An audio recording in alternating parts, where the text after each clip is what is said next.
बनेगा बच्चों, वर्ग नहीं बनेगा। सुन रहे हैं ना ध्यान सभी लोग, यहाँ वर्ग नहीं बन रहा है, यहाँ सीधा सीधा चिन्ह बन रहे थे।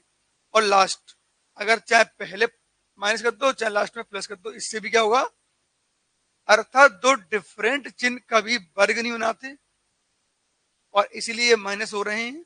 लेकिन दो सिमिलर चिन्ह हमेशा वर्ग बनाएंगे, इसलिए वो क्या हो रहे हैं बच्चों, प्लस हो रहे हैं। बोलो हाँ है ना। तो बच्चों अगर कोई आपसे पूछे, ये लिख दे रहा हूं, और कोई ज्यादा नहीं पूछेगा, मैं ही आपसे पूछा करूंगा, अगर -2 का गुणा -2 में करें, बोलो क्या बनेगा, 4 बनेगा। चलो हाँ है ना। काय की 4 बनेंगी, प्लस की। और +2 का गुणा +2 से करो, अर्थात चाहे माइनस का गुणा कर रहे हो तो, और चाहे प्लस का गुणा कर रहे हो तो भी चिन्ह क्या कह रहा है, प्लस का। तो अगर मैं ये कहूं तो गलत नहीं होगा, बताना सही कह रहा हूँ कि गलत कह रहा हूँ। क्या इसे मैं -2 का स्क्वायर कह सकता हूँ, बोलो हाँ है ना।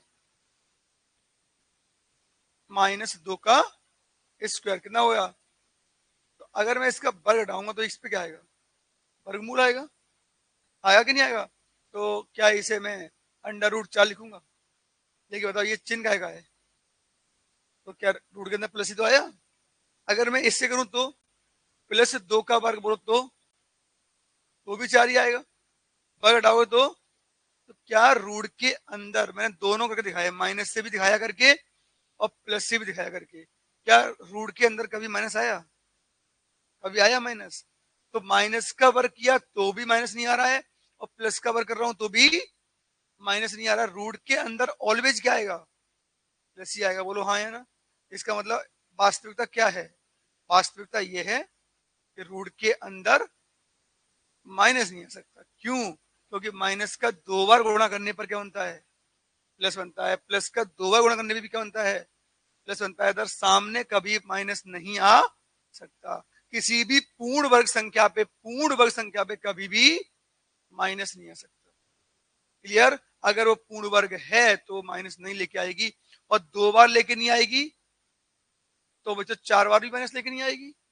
इसका मतलब अगर मैं ऐसे बोलूं माइनस गुणा माइनस गुणा माइनस गुणा माइनस, तो भी क्या आएगा। अर्थात जब जब आप इन्हें इवन बार लिखोगे तो क्या आएगा, ऑलवेज प्लस ही आएगा। बोलो हाँ है ना। लेकिन बच्चों यहाँ देखो, माइनस का गुणा माइनस में करो फिर माइनस में करो, अब तो माइनस आ सकता है। तो -3 गुणा या कुछ भी लिख दो, -5 गुणा -5 गुणा -5, क्या ये माइनस के 100 बच जा सकते हैं। तो इसका मतलब हुआ कि क्यू रूट के अंदर माइनस तो आ सकता है। अगर मैं इसका क्यू रूट ले लूंगा तो क्या आएगा बताओ, ये इसे -5 का होल क्यू बोलूंगा, और क्यू हटाऊंगा तो इस पे क्या आएगा, क्यूब रूट आएगा कि नहीं आएगा। तो क्या क्यू रूट माइनस में हो रहा है कि नहीं हो रहा है, देखो हो रहा है कि नहीं हो रहा है। तो क्यू रूट तो माइनस में हो सकता है, लेकिन स्क्वायर रूट माइनस में, क्योंकि 3 माइनस का गुणा माइनस ही बनाएगा। क्लियर हुआ कि नहीं हुआ। तो आप लोग समझ में आया कि नहीं आया, क्या बोलो। तो आपके दिमाग में आप दो चीजें रह लाएं कि अगर 2 बार समान चिन्ह गुणा करेंगे, और 2 बार समान चिन्ह का मतलब होता है वर्गमूल। वर्गमूल ऑलवेज प्लस का होना चाहिए, लेकिन आप माइनस लगा रहे हो, इसका मतलब क्या हुआ, ये काल्पनिक है। क्लियर हुआ। तो बस देखिए, अब आपको आज के बाद ये याद करना है कि इन्हें बोलते क्या है, आयोटा। क्या बोलते हैं इन्हें, आयोटा बोलते हैं। क्लियर है बच्चों। तो अगर आज के बाद बस कोई इतना पूछ ले आप लोगों से कि बताओ, ऐसे कोई लिख दे आपके सामने और पूछ ले कि बताओ ये रियल नंबर है कि काल्पनिक नंबर है, तो आप कहोगे ये काल्पनिक नंबर है, ये दुनिया में हो नहीं सकता, बस किसी ने ऐसे लगा दिया है, ऐसा कभी प्राप्त किया नहीं जा सकता है, कहीं से आ ही नहीं सकता ये नंबर। तो 16 एक पूर्ण वर्ग संख्या है, और 16 किन्हीं दो चिन्हों का गुणा करके बनी होगी, और दो समान चिन्हों गुणा करोगे प्लस से तो भी क्या बनेगा, +16 बनेगा। 4 का वर्ग +4 +4 +16 बनेंगे, -4 -4 गुणा करोगे तो 16 बनेंगे। तो फिर ये आ कहां से गया, ये सपने में है, कहाँ है, ये आ नहीं सकता, और सपने को दिखाएंगे आई से। क्लियर। तो इसका मान क्या आएगा, 4 आई। क्लियर हुआ। कोई पूछे तो सर रूट बंदा बोलो इसका मान, तो इसका कोई मान भी नहीं होता, और है स्क्वायर रूट, तो क्या बोलेंगे ये काल्पनिक नंबर क्या नंबर है बच्चों? तो इसको रूढ़ में बोलना पड़ेगा, काल्पनिक नंबर है, पार तो ये आ ही नहीं सकता। ठीक है ना? जैसे अगर कोई ऐसे बोल दे -64, लेकिन यहाँ लगा दे क्यू, अब बोलो वास्तविक की काल्पनिक? तो ये वास्तविक, इसका मान क्या आएगा? 64 का 4 और क्या आएगा ये? अंतर क्लियर है? तो लिख लो अपनी कॉपी में, ये होते हैं काल्पनिक। अब कोई पूछना हो तो बताइए। तो यहाँ लिख लेना, ये काल्पनिक नंबर है, सब आई लिखा है इसलिए। ये सब आपके आई फॉर आयोटा कहते हैं इसे हम लोग, आयोटा नंबर है ये ना।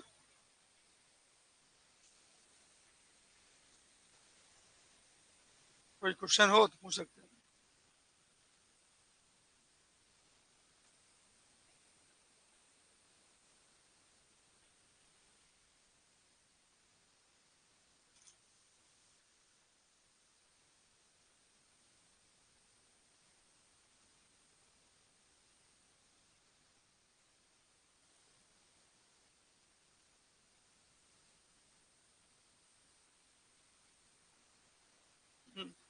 नहीं सर, वो आ ही नहीं सकता।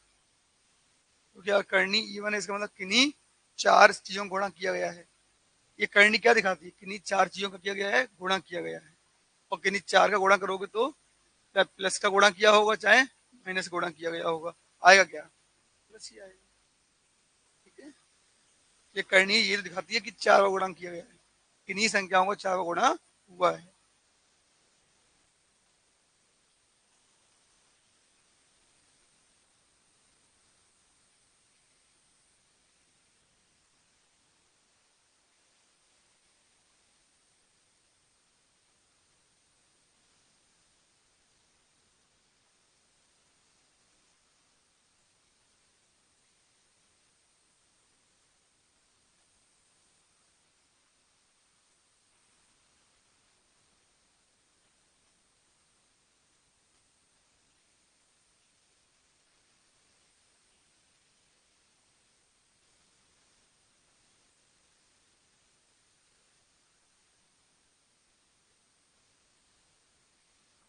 चलिए हो गया।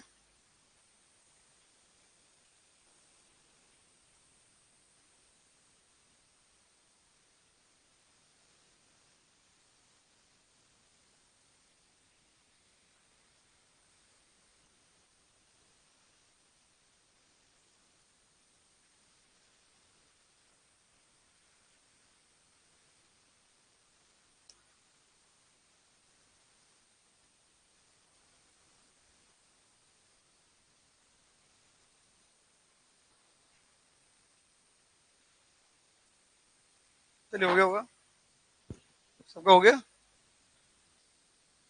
हम्म, कहाँ पर ये? बोलो, ये चिंगाई का है भाई?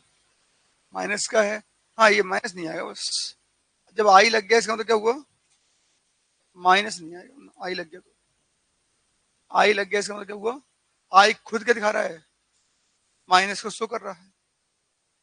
आई खुद शो कर रहा है किसको? माइनस को।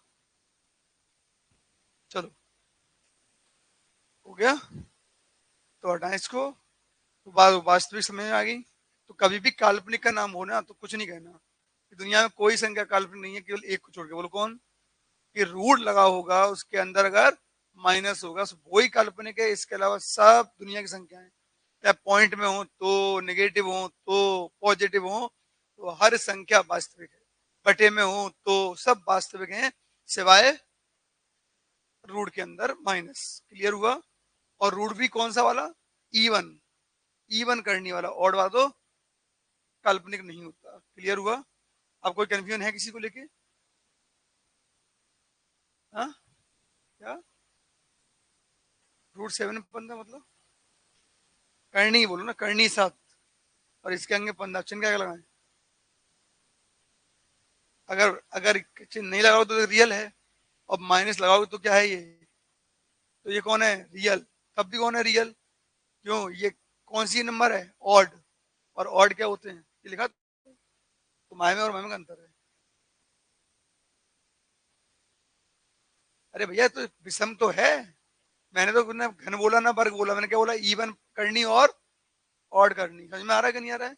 मैंने ना इवन बोल ना तो मैंने वर्ग बोले हैं और ना मैंने घन बोले, इवन पावर्स और ऑड पावर्स। चलिए अब आ जाते हैं आगे। चलिए तो बोलो वास्तविक समय आ गई पूरी, काल्पनिक क्लियर हो चुकी हैं अब। चलिए अब कुछ छोटी छोटी बातें हैं बस, उसका खत्म, फिर चलते हैं सवाल की तरफ। चलिए हेडिंग डालो प्राकृतिक संख्याएं। कौन संख्याएं? बस कुछ डेफिनेशन है, हेडिंग कर लो परिभाषाएं। बंटवारा हो चुका है पूरा खत्म। चलो हेडिंग लगाओ परिभाषाएं, इंग्लिश में डेफिनेशन। और डेफिनेशन की पहली परिभाषा कौन सी आएगी आज? प्राकृतिक संख्या। कौन संख्या बच्चों? प्राकृतिक संख्या। पहले समझ लेना और उसके बाद फिर लिखूंगा। इंग्लिश मीडियम वाले बच्चे नेचुरल नंबर। चलिए ऐसे प्राकृतिक माने क्या होता है? दो नहीं, मैं वो नहीं पूछ रहा, प्राकृतिक माने क्या होता है।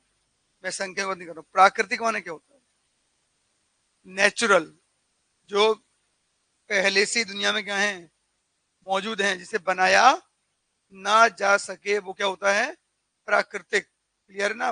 पेड़ प्राकृतिक हैं, नदियां प्राकृतिक हैं, ये नेचुरल हैं, वो लोग सब है ना, इन्हें बनाया नहीं गया, ये ऑलरेडी बनते हैं। चलो भैया, यही तो प्राकृतिक की परिभाषा होती है। तो सुनो आप, नेचुरली का मतलब होता है प्राकृतिक। चलिए आप खड़े होइए, इस क्लास के बच्चे गिनो, तो अपने से हंसी गिन लो, तो तेज गिनो ना बोल के, बहुत तेज। बैठो, बताओ इन्हें शुरुआत कहां से करी? एक से करी। अर्थात कोई भी चीज दुनिया में गिनी जाती है तो कहां से गिनी जाएगी? एक से गिनी जाएगी। क्या गिनते समय, क्या गिनते समय कोई माइनस का प्रयोग करेगा? कोई चीज गिननी है, क्या हम माइनस बोलेंगे? नहीं, ये माइनस की एक लड़की, नहीं बोल सकते ना। बोल सकते हैं क्या? नहीं ना। आप दुनिया की कोई भी चीज गिनोगे तो आप हमेशा पॉजिटिव चीजों का ही प्रयोग करोगे, पहली चीज। आप नेगेटिव प्रयोग नहीं कर सकते। बोलो क्लियर? Okay sir. क्या जीरो का प्रयोग कर सकते हैं गिनते समय? नहीं, जीरो का प्रयोग नहीं होता। जीरो हो चाहे ना हो, हमें फर्क नहीं पड़ता, हम तब भी संख्या गिन सकते हैं, है ना। 1 2 3 4 5 6 7 8 9 10 11 12 13, कहीं जीरो आ रहा है? कहाँ आ रहा है जीरो? तो क्यों? कहाँ 10 में जीरो है? बताओ कहाँ लिखा है इसमें जीरो? कहाँ है जीरो बताइए, कहाँ है जीरो? क्या हम 10 इससे नहीं गिन सकते थे? क्या ये रोमन संख्या हम 10 गिन सकते थे? बोलो हाँ है ना। अर्थात जब जीरो नहीं था उस समय भी एक शब्द पिछले में था, दशहरा, नौमी, दसवीं, एकादशी, द्वारदशी। बोलो हाँ है ना। हाँ, उस समय, सुनो, उस समय भी हमारे पास गिनने की क्षमताएं तो थी शायद, लेकिन बगैर जीरो के भी थी। अर्थात जैसे कि पहले के लोग लाख करोड़ सब गिनते थे पहले, लेकिन हाँ पहले के लोग गिनते थे लेकिन शायद लिखते नहीं थे। जैसे 10 को दशम, 20 को बिसंती, है ना। आप लाख को भी बोलते थे, हजार को सौ, सौ को हम सहस्त्र क्या बोलते थे? सहस्त्र। करोड़ को कोटि क्या बोलते थे? कोटि बोलते थे। बोलो हाँ है ना। तो मतलब पहले के लोग सारी गिनती जानते थे, लेकिन शायद सिंबॉलिक तरीके अलग थे उनके, है ना। अभी हम बोलेंगे 1 करोड़, हमारे पास लिखने का ढंग है कि 1 करोड़, ये भैया ऐसे लिख देंगे। बोलो हाँ है ना। लेकिन पहले के लोग ऐसे ना लिखते हुए 1 कोटि, तो ये हो गई। हाँ, योजन से होते थे, राइट। वो अलग अलग मात्रा थे, मतलब सबके बोलने की, है ना। जैसे 12 योजन समुद्र को नापने की इकाई थी उस समय, है ना। तो योजन समुद्र को नापने के लिए इस्तेमाल की जाती थी, राइट। लांगना बोलते थे सब लोग, राइट ना। तो इसका मतलब ये हुआ कि हमें जीरो की कोई आवश्यकता नहीं होती, क्या के लिए? गिनने के लिए। क्लियर है बच्चों? कई दुनिया में सिस्टम थे जो जीरो को गिनते थे। तो प्राकृतिक संख्या में क्या जीरो शामिल है कि नहीं है? नहीं है ना। तो आज से कभी कोई पूछे कि बताओ प्राकृतिक संख्या किन्हें कहते हैं, तो 1 2 3 4 5 6 7 डॉट डॉट डॉट इन्फिनिटी तक जाएंगी। देखिए ऐसी संख्याएं जो बगैर जीरो से लिखी जा सकती हैं, बगैर जीरो के प्रयोग से लिखी जा सकती हैं, उन्हें क्या कहते हैं बच्चों? प्राकृतिक संख्या कहते हैं। क्योंकि जीरो की खोज हुई है, और जिस चीज की खोज हुई है वो प्राकृतिक नहीं है। जिसकी खोज हुई है, जिसे मनुष्य के द्वारा बनाया गया है, वो जीरो है। जीरो किसी मनुष्य ने बनाया है, अतः वो प्राकृतिक नहीं है। तो कभी भी कोई बोलेगा प्राकृतिक संख्या है, तो ऐसी संख्याएं जिनका प्रयोग गिनती करने के लिए किया जाता है उन्हें हम प्राकृतिक संख्याएं कहते हैं। अर्थात प्राकृतिक संख्या नेगेटिव नहीं हो सकती, प्राकृतिक संख्या जीरो भी नहीं हो सकती। बात क्लियर हुआ कि नहीं हुआ? कोई डाउट है इसमें? कोई क्वेश्चन है तो बताओ।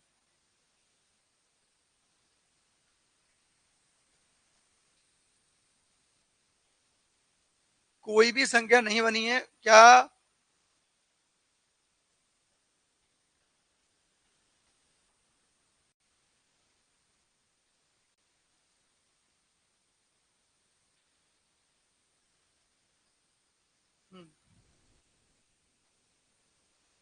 आपने खुद बोला कि दो टू चाहिए, तो दो क्या है ये?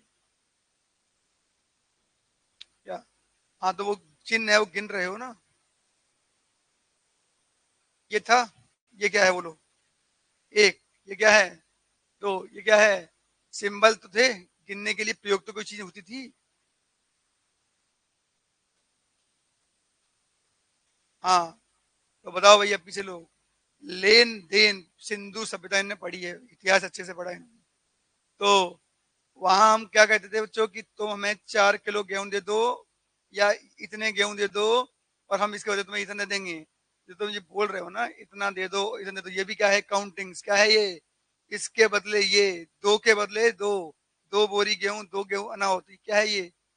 क्या हो रहा है? जब वो पन लेते भी थे ना तो उनके लिए भी कोई ना कोई मात्रक प्रयोग होते थे कि इतना दोगे तो इतना तुम्हें लोगे। समझ में आ रहा है कि नहीं आ रहा है?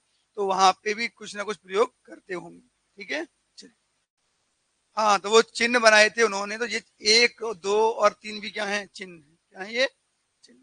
अलग अलग समय में अलग अलग चिन्हों के माध्यम से काउंटिंग्स की जाती थी। क्लियर? चलिए लिखिए इसको। तो प्राकृतिक संख्याएं, प्राकृतिक संख्या इसमें लिखोगे। देखिए, ऐसी संख्याएं जिनका प्रयोग गिनती करते समय किया जाता है, ऐसी संख्याएं जिनका प्रयोग गिनती करते समय किया जाता है उन्हें हम प्राकृतिक संख्या कहते हैं। प्राकृतिक संख्या कहते हैं, काउंटिंग्स में इनका यूज होता है। ऐसी संख्याएं जिनका प्रयोग गिनती करते समय किया जाता है, गिनती करते समय किया जाता है उन्हें हम प्राकृतिक संख्या कहते हैं। प्राकृतिक संख्या कहते हैं, प्राकृतिक संख्याएं कहते हैं। कोष्टक में लिखना है शून्य के बगैर, शून्य के बिना, विदाउट जीरो, शून्य के बिना।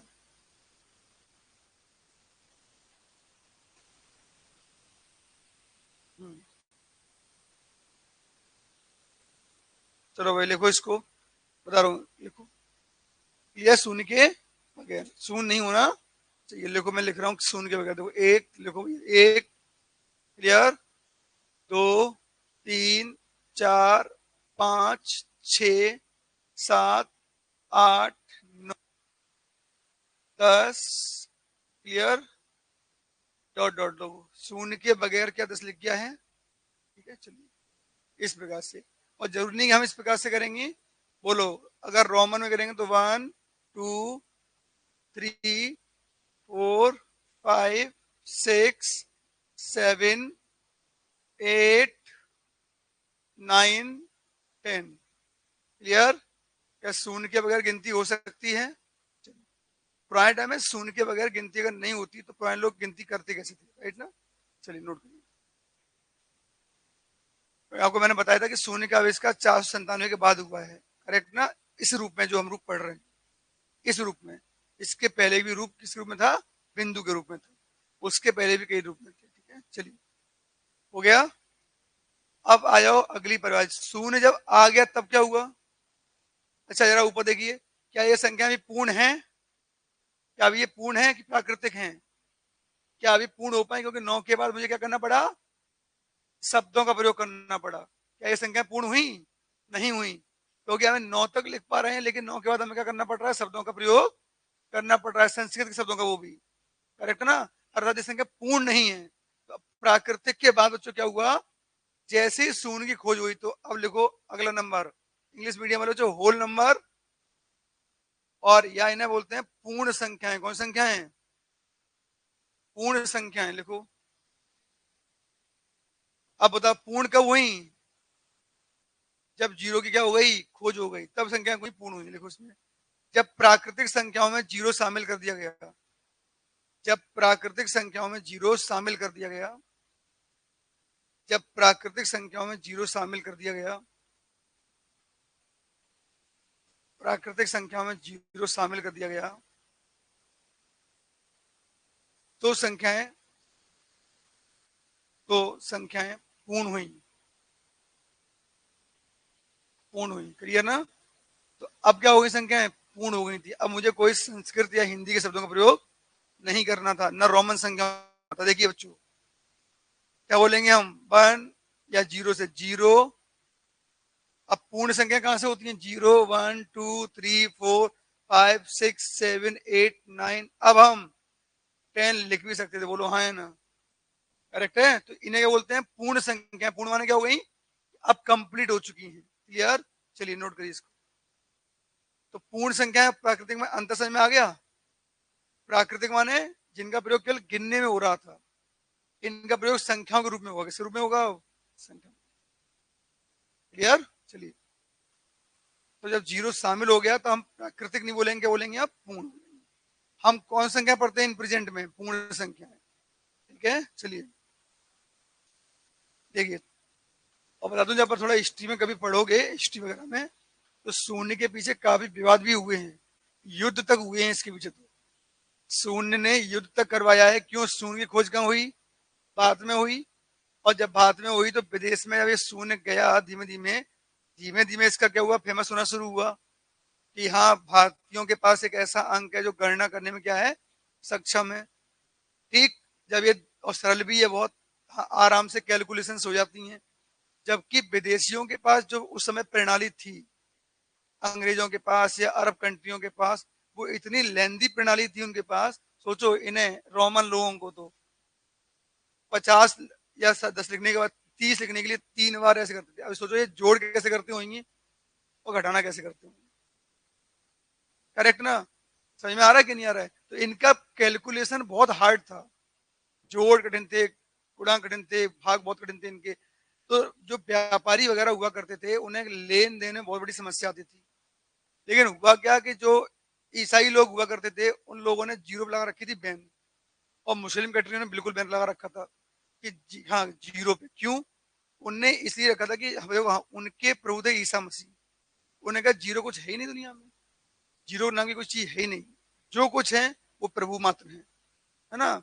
ना इनसे कोई ऊपर है, ना इनसे कोई नीचे है। शून्य क्या दिखाता है, कुछ नहीं को दिखाता है। और कुछ नहीं का मतलब वो हमारे प्रभु की अवहेलना हो रही है। कुछ तो है, प्रभु है ना? तो ये एक प्रभु, तो मतलब उस समय ने धर्म जोड़ लिया। और धर्म से जोड़ लिया तो क्या हुआ, जैसे अरब कंट्रियों के लोग मान शून्य, और उस समय शून्य बना कैसे, आर्यभट्ट ने क्या किया, पृथ्वी की गणना भी करी। उन्होंने कहा था कि भाई पृथ्वी गोल है, ऐसा कुछ का। जबकि अरब कंट्री लोग मानते कि पृथ्वी चपटी है। कैसी है, चपटी है। वो पृथ्वी को चपटी मानते थे कि अगर गोल होते तो गिर नहीं आते अभी तक हम लोग। तो इस समय इसका विरोध हुआ तो ऐसी अनेकों कहानियां प्रचलित हुई। लेकिन व्यापारी लोगों के दिमाग में ये बात बैठ गई थी कि जीरो एक अच्छी चीज है, और इससे हम लोग कैलकुलेशन क्या करते हैं, आसानी से कर सकते हैं। तो धीमे धीमे वो पहले चोरी छुपे क्या हुआ, यूज होना शुरू हुआ। जीरो का चोरी छुपे यूज हुआ पहले तो। और फिर धीमे धीमे जब उनकी सरकार को और उनके राजाओं को समझ में आया कि एक अच्छी चीज है, तो फिर इन्होंने अपनाया भी। और अपनाने के बाद इन्होंने हिंदू अरेबिक नाम भी दिया इसको। क्लियर ना? अब आगे लोगों पूर्ण संख्या के बाद बच्चों अगली इवन नंबर्स, क्योंकि थोड़ा हिस्ट्री में नहीं आ रहा है उसकी, काफी लंबी हिस्ट्री उसकी। इवन नंबर्स हेडिंग लोगों, सम संख्याएं, सम संख्याएं, इवन नंबर्स, इवन नंबर्स। देखो ऐसी संख्याएं जो दो के गुणज के रूप में होती हैं, इंग्लिश में बोलेंगे दो के मल्टीपल। जो दो के गुणज के रूप में होती हैं, दो के गुणज के रूप में होती हैं, उन्हें हम सम संख्याएं कहते हैं।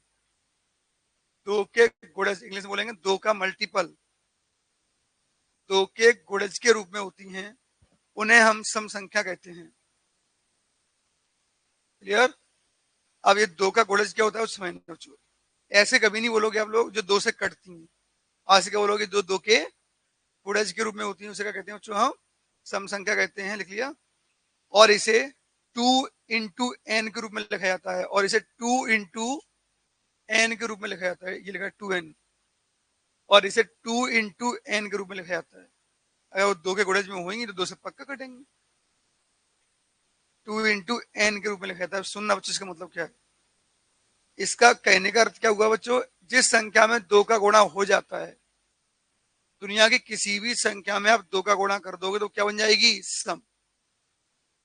तो जैसे 2 इंटू एन, 2 इंटू एन का मतलब है 2 एक कम 2, एन माने अभी पीछे पढ़ा है नेचुरल नंबर, एन का मतलब 1 2 3 4 5 6 7।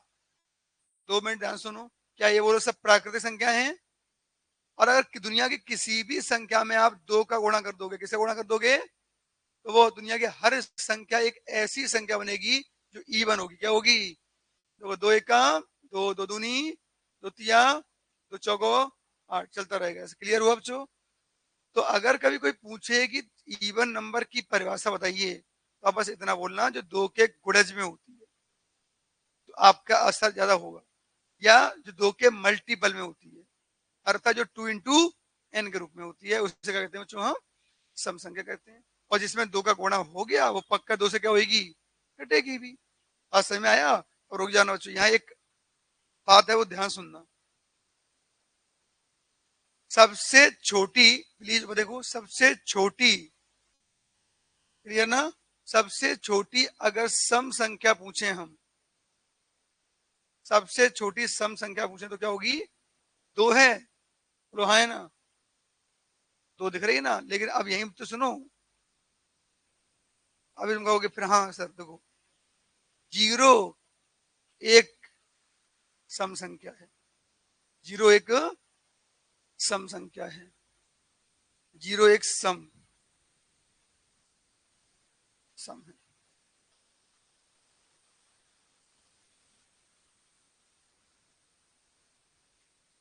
चलो भाई क्लियर है।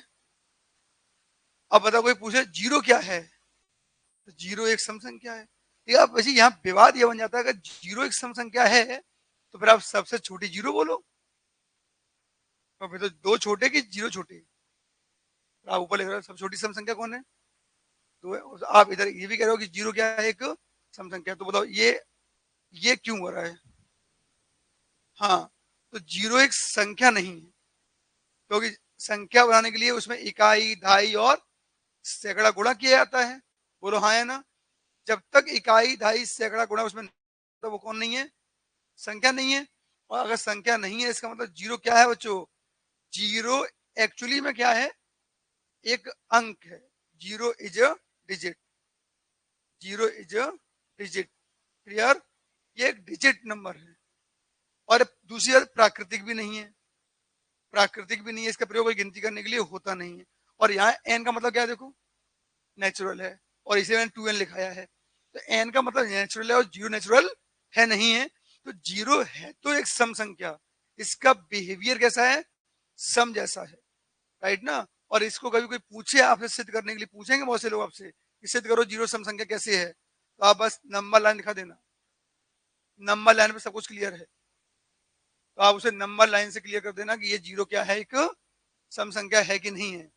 बताओ, सम संख्या का एक गुण होता है कि हर दूसरी संख्या दुनिया में क्या है, दुनिया की हर दूसरी संख्या क्या है बच्चों, सम संख्या है। बोलो हाँ है ना।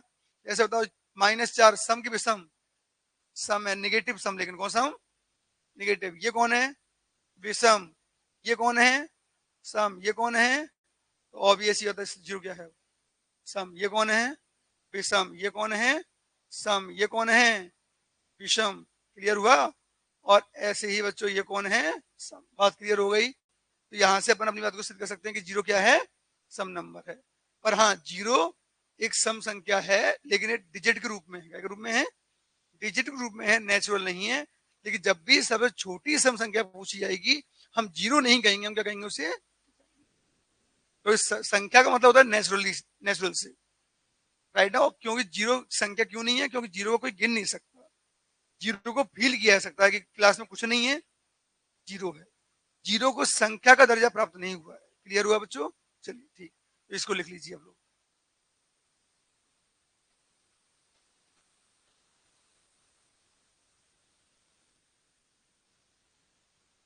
बात नहीं करो, बात नहीं किया।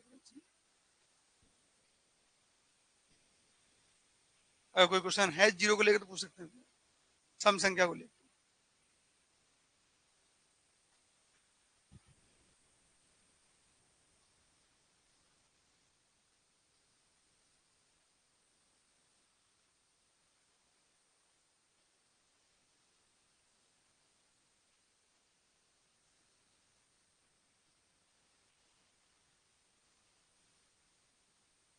नहीं, नंबर है जीरो, लेकिन वो डिजिट के रूप में नंबर है। जैसे एक नंबर भी है और डिजिट भी है, दो नंबर भी और डिजिट भी है। जीरो नंबर तो है पर उसका कोई अस्तित्व तो नहीं है, तो नंबर ही, क्योंकि हर डिजिट अपने आप में क्या होता है, एक नंबर होता है। हर डिजिट अपने आप में क्या है, एक नंबर है। जो डिजिट्स हैं वो सब नंबर हैं, एक डिजिट भी है और नंबर भी है ना? कहेंगे तो नंबर ही उससे, तो मैं लिखा भी नंबर ही है। सम डिजिट लिखा, सम संख्या लिखी। चलिए भैया, उसका अर्थहीन नंबर है ये। इसका अर्थ तब है जब ये किसी संख्या के पीछे लगे 10 गुना बढ़ाने के लिए। अगर ये आगे लग रहा है तो इसका कोई अर्थ है नहीं, स्वयं अर्थ नहीं है, और किसी संख्या के आगे अर्थ नहीं है। इसका अर्थ कहाँ है, पीछे। ठीक है, चलिए। तो अगर लिखो हेडिंग में विषम संख्या, विषम संख्या या इंग्लिश में ऑड नंबर। विषम संख्या या ऐसी संख्याएं, ऐसी संख्याएं जो 2n+1, ऐसी संख्याएं जो 2n+1 या -1 के रूप में होती है। 2n+1 या -1 के रूप में होती हैं। ऐसी संख्याएं जो 2n+1 या -1 के रूप में होती हैं, उन्हें हम विषम संख्या कहते हैं। 2n+1 या -1 के रूप में होती हैं, उन्हें हम विषम संख्या कहते हैं। इसका मतलब बताइए सर। 2n+1 या -1 बोलो, अर्थात सम संख्या जो 2n मन क्या होगी, सम संख्या। सम संख्या से या तो एक ज्यादा हो या एक कम हो, पक्का क्या होगी, विषम संख्या होगी। देखो यार ऊपर देखो जरा, 2n, 2n का मतलब तो कोई भी इवन नंबर। बताओ ये सब नंबर कौन से हैं, 2 4 6 सब 2n है। अब चाहे आप इसमें +1 करिए, जो +1 करोगे बच्चों इसमें, तो भी आपका एक ऑड नंबर बनेगा 3, और इसमें -1 करोगे तो भी क्या बनेगा, एक और एक बनेगा। क्लियर। तो कोई भी संख्या अगर इवन नंबर से एक ज्यादा है या इवन नंबर से कम है, वो क्या होगी, विषम होगी।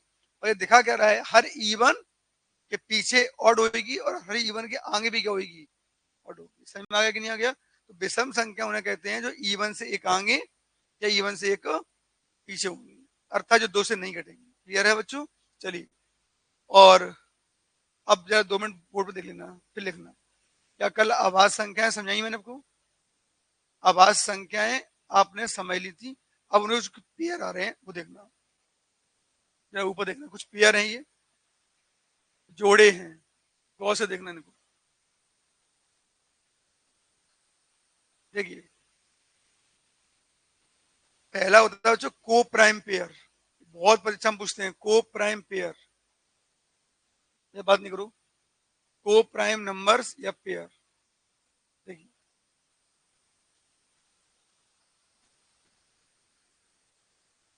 या हिंदी में बोलते हैं सह अभाज्य संख्याएं। यहां से हमेशा क्वेश्चन बनते हैं, सह अभाज्य संख्याएं।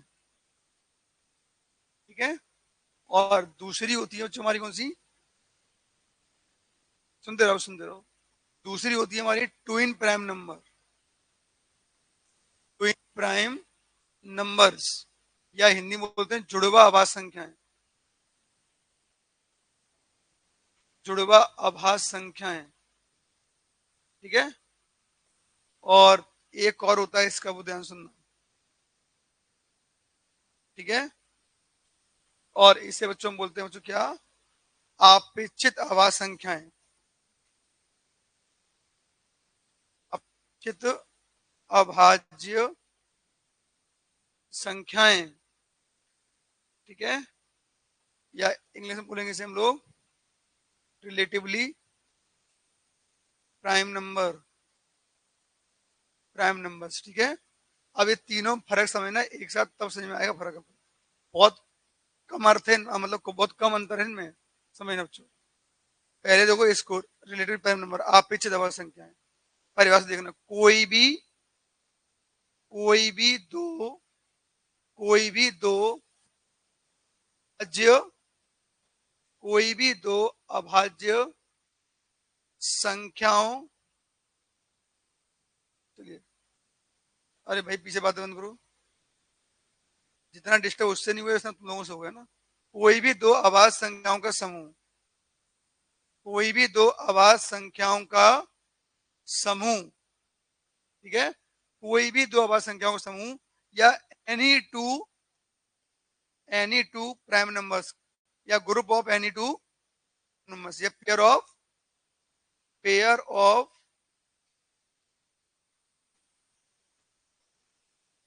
Of any two prime number.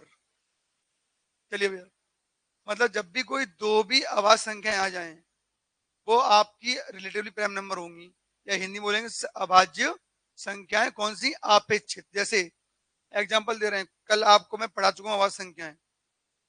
जैसे मैंने कहा 3, बोलो अभाज्य संख्या है, और 5, 3 और बताओ क्या ये दोनों अभाज्य हैं? क्या बोला? Pair of any two prime number, इन्हें क्या कहेंगे हम? अपेक्षित अभाज्य संख्या कह सकते हैं इन्हें। क्लियर है?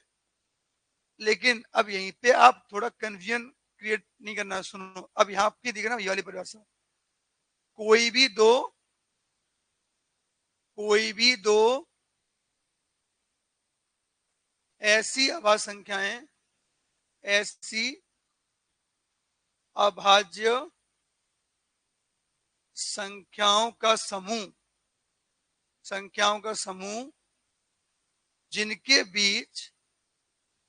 जिनके बीच दो का अंतर हो,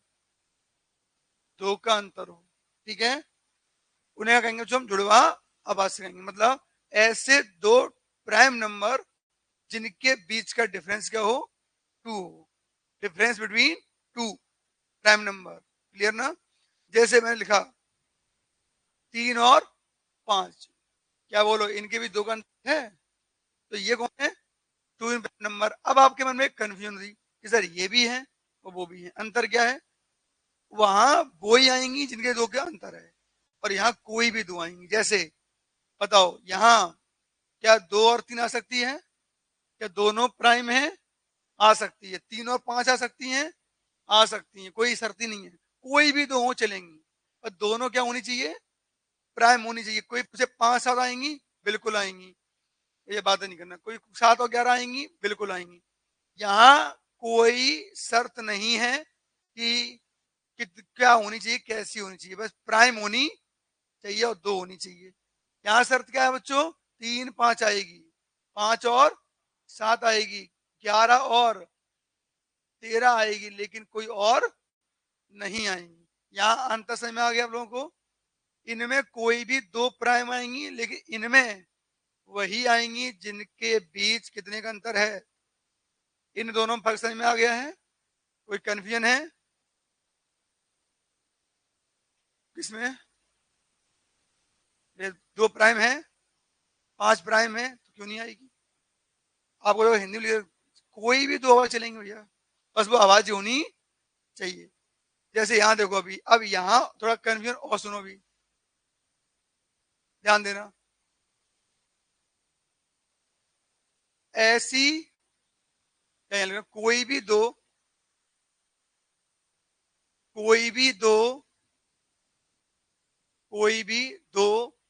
संख्याएं, अब बताओ इनमें से मैंने क्या लिखा है? कोई भी दो अभाज्य संख्याएं, कोई भी दो अभाज्य संख्या, यहाँ अभाज्य लिख रहा हूं कि केवल संख्या, कोई भी दो संख्या जिनका HCF, या हिंदी में महत्तम समावर्तक, जिनका HCF क्या हो? 1 हो। इनका HCF क्या हो? यहाँ पे कोई शर्त नहीं कि आवाज होनी चाहिए, कोई भी चलेंगी, बस HCF क्या हो? 1 हो। अब ये HCF क्या होता है समझा रहा हूं। जैसे जैसे मैंने जानबूझ लिख रहा हूं 12, ठीक है, और लिख दिया मैंने क्या, एक चलो 17, करेक्ट है बच्चों। अब मुझे बताओ क्या 12 प्राइम है? क्या 12 अभाज्य है? नहीं है, अभाज्य तो नहीं है 12। 17 है, हाँ है। अब एचसीएफ क्या होता है? एचसीएफ मतलब इनमें कुछ कॉमन नहीं होना चाहिए। कॉमन मतलब मैं अगर 12 के खंड करूं, देखो 12 किससे कटेगा? एक, या इसको लिख लो इस प्रकार से, 12 खंड करके ऐसे लिख लिया करो, 2 छक्का 12, 2 तिया 6 और 3 एकम 3, 2 क्या बार आए? 2 बार आए। 3 क्या बार आए? 1 बार आए। और क्या आया? एक। एक तो लास्ट में बचा ना। 17 किससे कटेगा बच्चों? 17 से। और अब बताओ इनमें कॉमन क्या है? कॉमन क्या है? एक। इन्हीं को बोलते हैं एच सी एफ। क्या बोलते हैं? जो दोनों में H for highest, C for common, जो दोनों में हाईएस्ट कॉमन हो। तो और कुछ कॉमन नहीं होगा तब क्या होगा? एक तो हमेशा ही क्या होगा? तो आप सरल शब्दों में समझाओ, जिनमें कुछ भी कॉमन नहीं होता, जिनमें कुछ भी कॉमन नहीं होता उन्हें बोलते हैं सह अभाज्य संख्याएं। जिनमें कुछ भी कॉमन नहीं होगा तो हमेशा क्या कॉमन होगा? एक तो कॉमन हो ही होगा। अब चाहे वो प्राइम हो, चाहे वो कैसी भी हो, अरे कॉमन नहीं होना चाहिए। जैसे मैं आपसे लिख रहा हूं, बताना सही बोलो, 3 और 4, क्या इनमें कुछ कॉमन है? कुछ कॉमन है? 3 कटेगी 1, और 3 से 4 कटेगी 2, 2 और 4 से। इनमें कुछ कॉमन नहीं है। तो बच्चों इनमें कुछ कॉमन नहीं है तो क्या है? ये कोप्राइम। और दुनिया की जो लगातार संख्याएं होती हैं ना, जैसे 15, 16, 17, 18, या कोई भी दो, 19 और 20, वो हमेशा क्या होंगी? कोप्राइम होंगी। लगातार संख्याएं हमेशा क्या होती हैं? कोप्राइम ही होती हैं। उनमें कुछ कॉमन, 17, 18 में क्या कॉमन है? कुछ कॉमन नहीं। 21, 22 में क्या कॉमन है? कुछ कॉमन नहीं। दुनिया की, क्योंकि लगातार होंगी वो, एक विषम होगी और एक विषम। विषम से कटेगी सम, सम से कटेगी, कुछ कॉमन हो ही नहीं सकता। तो क्वेश्चन आया कि लगातार संख्याओं का एचसीएफ कितना होता है? एक होता है। लगातार संख्याएं कैसी होती हैं? कोप्राइम। क्या होती हैं? कोप्राइम होती हैं। तो अब बताओ इन तीनों क्या कोई कंफ्यूजन है? चलो कोई पूछेगा अपेक्षित आवाज किन्हें कहते हैं? कि कोई भी दो संख्याएं हो, बस वो अभाज्य होनी चाहिए, वो क्या होंगी? अपेक्षित होंगी। कोई भी दो अभाज्य संख्याएं हो जिनका अंतर दो है, क्या होंगी? जुड़वा अभाज्य होंगी। और कोई भी दो, दुनिया की कोई भी दो संख्याएं हो, चाहे वो अभाज्य हो चाहे वो सह अभाज्य हो, कुछ भी हो, और उनका एचसीएफ अगर एक है तो वो क्या होंगी? सह अभाज्य दो होंगी। क्या होंगी? कोई दिक्कत है तो इसको और लिखिए। बस अब आपकी परिभाषाएं भी खत्म और क्लासिफिकेशन भी खत्म। अब आते हैं हम सवालों पे। हाँ भाई। हाँ भैया, बच्ची बोल रही है 3 और 5 लिखा है, तो बोलो इनमें से क्या होगी? हाँ ये बताओ सभी लोग पीछे, दो 2 मिनट, ये बच्ची ने पूछा है कि 3, 5 इनमें से क्या होगी? तो आप कहोगे सर ये अपेक्षित आवाज भी होगी बोलो, सह आवाज भी होगी बोलो, और जुड़वा आवाज भी। तो ये तीनों सही हैं, तीनों लगाएंगे तो एक कुछ ऑप्शन और आएगा, कौन सा? ये सभी। क्लियर है? और कोई बात मैंने क्वेश्चन हो पूछ लेना, क्योंकि परिभाषाओं में क्वेश्चन ही होने चाहिए आपकी तरफ से। तो यहाँ सवाल तो होते नहीं है परिभाषाओं में। अब 3 दिनों में जो परिभाषा अपन ने सीखी, अगर कोई भी डाउट हो खुल के पूछिए।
चलिए हो गया।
चलिए तो हो गया होगा।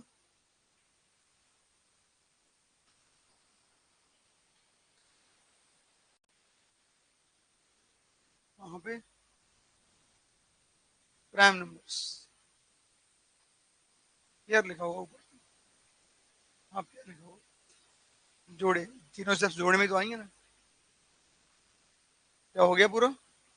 चलिए अब देखो, पूरी परिभाषा और क्लास में बड़े आराम से पढ़ा है आप लोगों ने, हर एक शब्द बताया गया है आपको। तो अब करेंगे इसके ऊपर सवाल। तो कैसे आएंगे सवाल, वही बच्चे कर पा रहे होंगे जिन्हें ध्यान से एक एक बार सुनी है। ठीक है देखिए।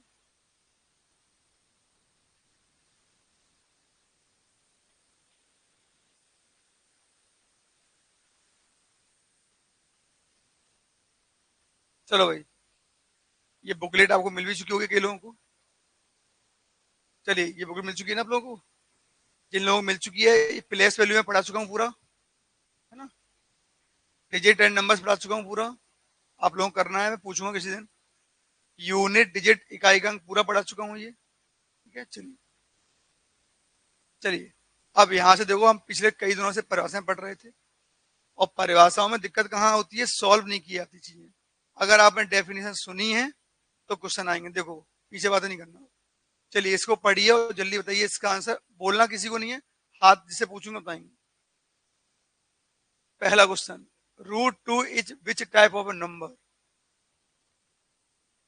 रूट 2 किस प्रकार की संख्या है। चलिए आप बताइए क्या संख्या है ये रूट 2। ऑप्शन देखिए और बताइए क्या है ये। इनमें से क्या टिक करोगे परीक्षा हॉल में।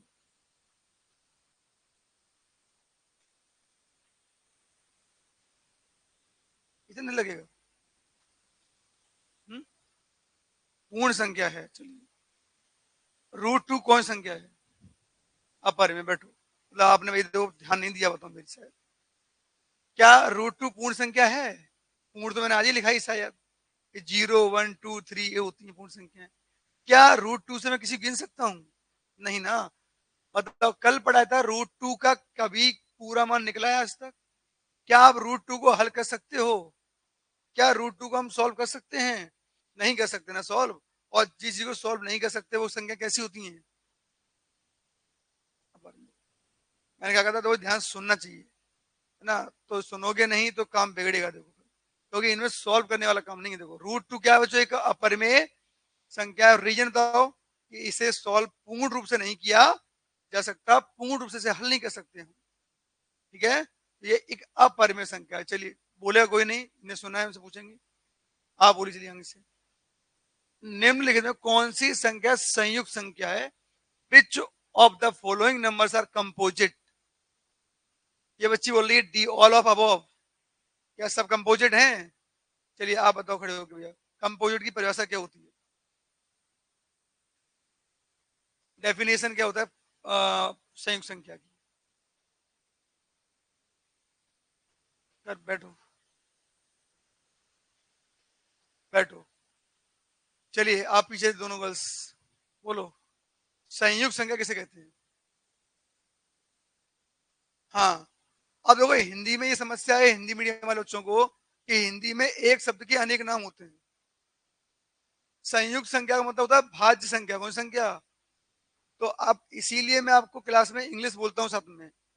हिंदी मीडियम वाले बच्चों को परीक्षा में ये दिक्कत का सामना करना पड़ेगा। करेक्ट ना? एक शब्द के अनेकों शब्द होते हैं। तो बच्चों ध्यान रखना, संयुक्त संख्या को बोलते हैं भाज्य संख्या। जो समझ में नहीं आए तो इंग्लिश लिख लेना, क्या? Composite number. तो बोलो भाज्य संख्या की क्या परिभाषा होती है? ऐसी संख्याएं जिनके दो से ज्यादा क्या हो। तो बोलो क्या 15 के दो से ज्यादा गुणनखंड है? 15 एक से कटेगा, 3 से कटेगा, और ये 5 से कटेगा, और फिर ये एक्चुअली इन सब से कंपोज हुआ है। क्या हुआ है? संयुक्त हुआ है। 5 तिया 15। ये कई संख्याओं से जो मिलके बनता है उन्हें बोलते हैं कंपोजिट नंबर। 15 किन से मिलके बना है? 3 और 5 से संयुक्त हुआ है। क्या हुआ है ये? क्या समझ में आया भैया पीछे? तो इसे संयुक्त नंबर कहेंगे। 33 किससे संयुक्त हुआ है? 11 और इसके दो से ज्यादा फैक्टर हैं। कौन कौन से? 1, 3, 33 और 11। क्लियर हुआ बच्चों की नहीं? और 24 भी कंपोज हुआ है 8 और 3 से। किससे हुआ है? 8 और 3 से मिलकर कंपोज हुआ है। और फैक्टर होंगे इसके 1, 2, 3, 4 डॉट डॉट डॉट। बोलो हाँ है ना? तो ऐसी संख्याएं जो कई संख्याओं से मिलके बनती हैं उन्हें बोलते हैं कंपोजिट नंबर, या हिंदी में भाज्य संख्याएं। और भाज्य संख्याओं का दूसरा नाम है संयुक्त संख्याएं। और भी नाम है इसके यौगिक संख्याएं। क्लियर है? भाज्य संख्याएं, यौगिक संख्याएं, संयुक्त संख्याएं। और हो सकता है एग्जाम वाले के दिमाग कुछ और एक नई संख्या हो, क्योंकि हिंदी में एक शब्द के अनेकों पर्यायवाची है। क्लियर हुआ? तो इंग्लिश यहाँ बेस्ट है क्या? और इसीलिए कई बच्चे जो समझदार होते हैं वो दोनों भाषाओं को कैरी करके चलते हैं। क्यों? क्योंकि हो सकता है आपके में हिंदी में ऐसा वर्ड लिखा हो समझ में ही नहीं आ रहा हो। इंग्लिश पढ़ना बेस्ट करेक्ट है। इसलिए आपसे कह रहा हूँ सब बच्चों से इंग्लिश साथ में लेके चलना है, ठीक है ना? और हिंदी भी चलना है सब लेके। चलो भाई दोनों को। तो क्या इसका आंसर कौन सा हो गया? All of above. चलिए, बोलेगा कोई नहीं, जिससे पूछे जाएगा। कौन सी संख्या अपरिमेय है? Which number is irrational? क्या आपको मैंने इरेशनल कल पढ़ाए थे बच्चों? चलिए, तो आप बताएंगे भैया। ऑप्शन डी बोलो, सही है इनका? ऑप्शन देखो, ये डॉट डॉट क्या दिखा रहा है? ये कभी हल नहीं हो रहा है, कभी हल नहीं हो रहा है। दिस जो हल नहीं होता वो क्या होते हैं? इरेशनल। क्या ये हल हो सकता है? हाँ सर, लो 39/10। क्या ये हल हो सकता है? 25/100। और ये तो पहले से क्या है बच्चों? हल है। जो P अपॉन क्यू में बन जाए वो कौन होती है? परिमेय। और जो P अपॉन क्यू में ना बन पाए वो क्या होती हैं? क्या इसका तुम कभी पॉइंट हटा सकते हो? नहीं हटा सकते। क्या आपको मेरी बात समझ में आ रही है? ये लोगों ने क्लास में ध्यान से सुना, वो कर पा रहे हैं? चलिए, ध्यान सुनना पड़ता है। करेक्ट ना? चलिए अब आ जाओ अगले पे। 2 मिनट जिससे पूछेंगे जवाब देगा।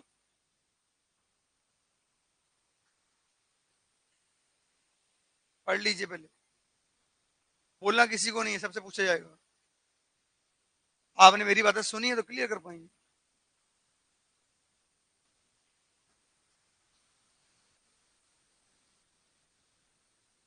चलें ठीक है, हो गया। ओके, जैसे आप बताएंगे गर्ल्स में से। चलिए आप बोलिए, क्या लगाओगे परीक्षा हॉल में? Option B. ये बच्ची बोल रही है हम ऑप्शन बी लगाएंगे।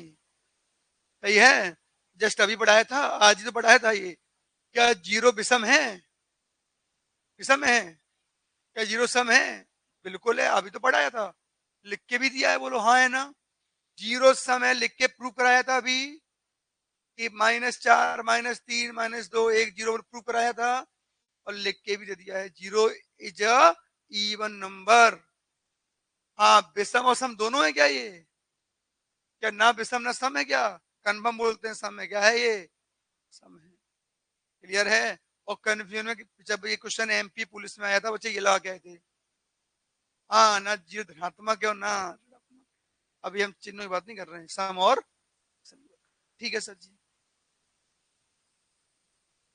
बोलना नहीं, ये तो मैं भी कराऊंगा, इसे छोड़ो। उसे मैं कराऊंगा। चलो अभी मैंने आवाज की जांच करना नहीं सिखाई है। पढ़िए इसको,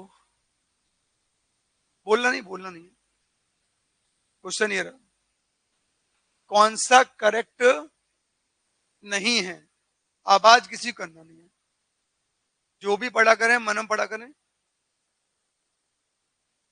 ये अब बात है नहीं। अगर आपने मेरी बात सुनी है ना तो पढ़ो उसको, कौन सॉल्व करने हैं देख के पहचानना है। मैंने इन सब के बारे में बताया होगा, 3 दिन से मैं डेफिनेशन ही पढ़ा रहा हूँ, देखो सोचो।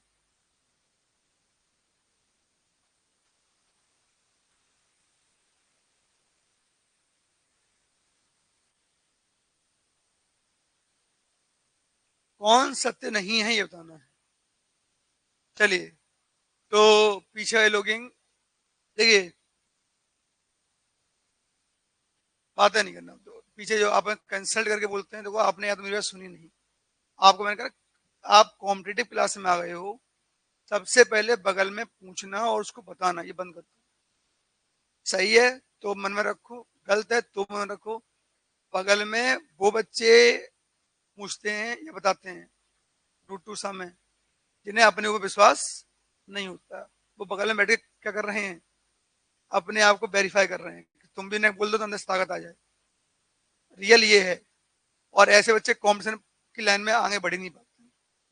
शायद है बड़े आराम से 3 बोल पर ऐसे पढ़ाई की नहीं पढ़ाई है, एक एक शब्द का अर्थ आया, हिस्ट्री में जा जाके बताया। तो आपने ध्यान सुना है तो बिल्कुल जवाब देंगे आप लोग। देखिए, जीरो, कौन सी बात सही नहीं है, पहले तो यहीं सही से पढ़ लेना।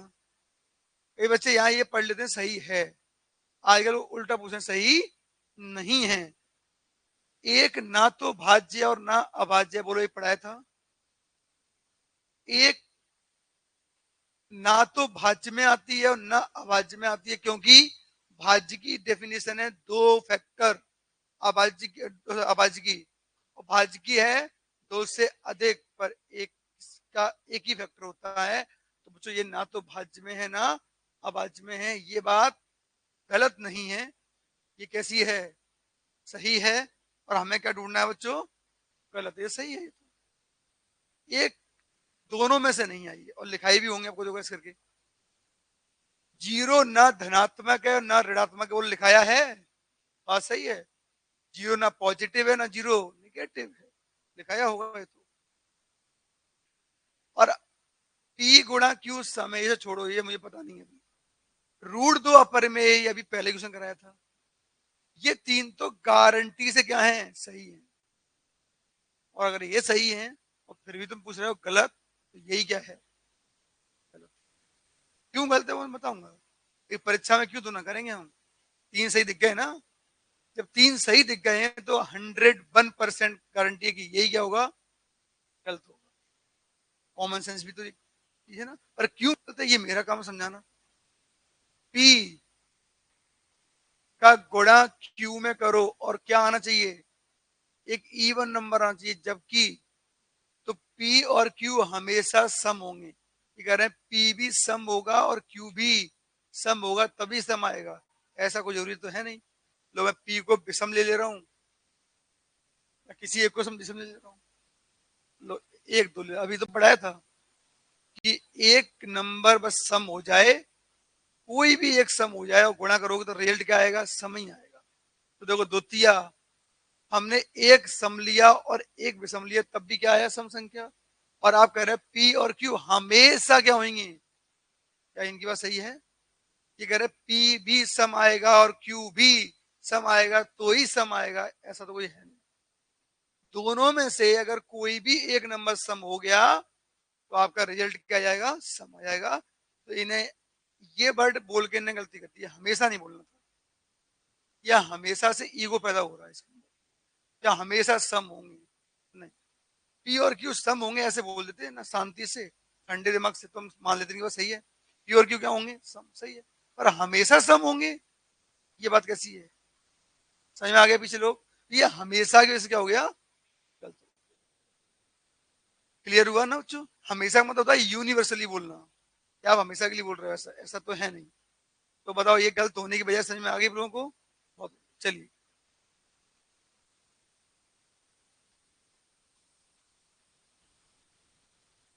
38 सोचेंगे बोलेंगे नहीं, 38 सोचेंगे और बोलेंगे नहीं। अगर आपको इसकी हिंदी नहीं पता मैं लिख दे रहा हूँ, विषम पूर्णांक, विषम पूर्णांक, समपूर्णांक, अपरिमेय और नन ऑफ द, इनमें से कोई नहीं। आप बड़े आराम से सोचो और फिर समझो। आपने एक एक शब्द बिल्कुल ध्यान से पढ़ा है ना?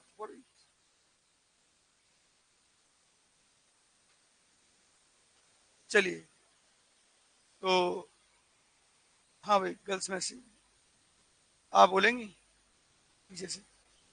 बोलिए। हाँ हाँ बोलिए।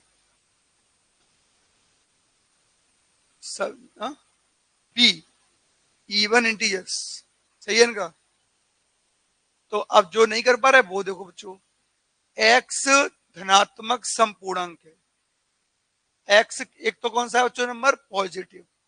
और पॉजिटिव में भी कौन सा है? सम। अभी सम समझाए थे ना। और पूर्णांक माने पूरे पूरे हैं। कैसे हैं? पूर्णांक हैं, दशमलव में नहीं है।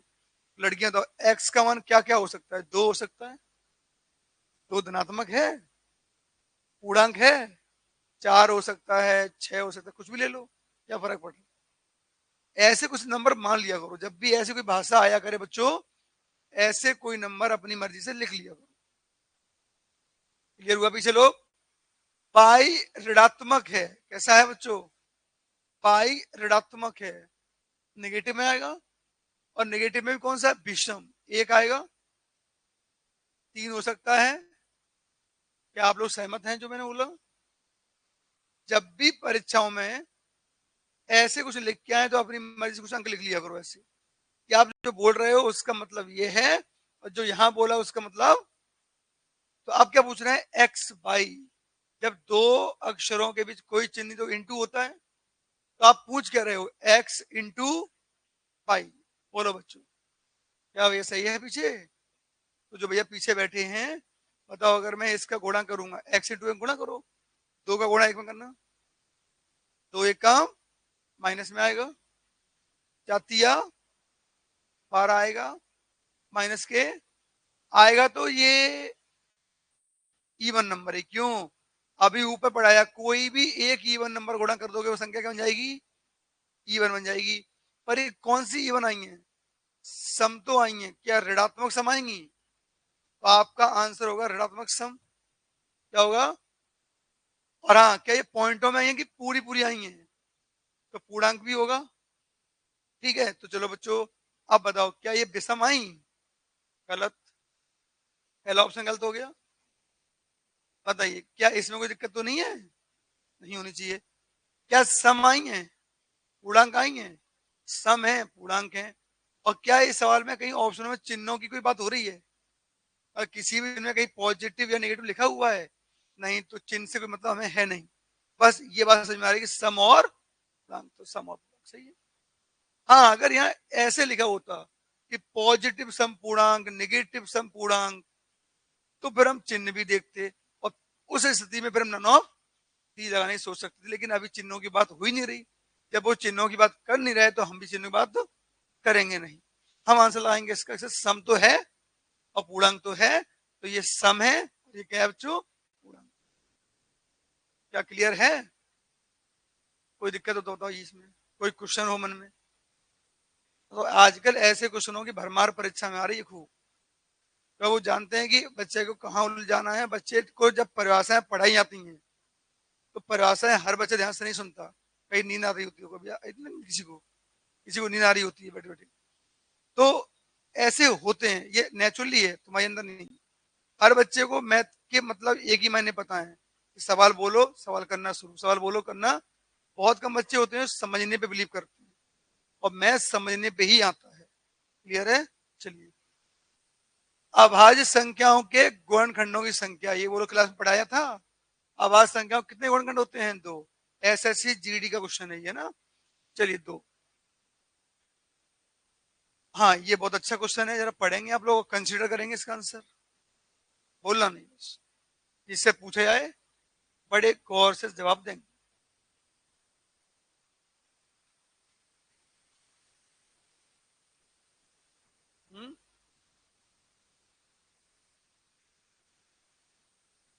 आप आराम से पढ़िए, परिभाषाओं को भी देख सकते हो आप लोग, और वैसे देखने की आवश्यकता है नहीं, बड़े प्रेम से आराम से पढ़ाया है मैंने।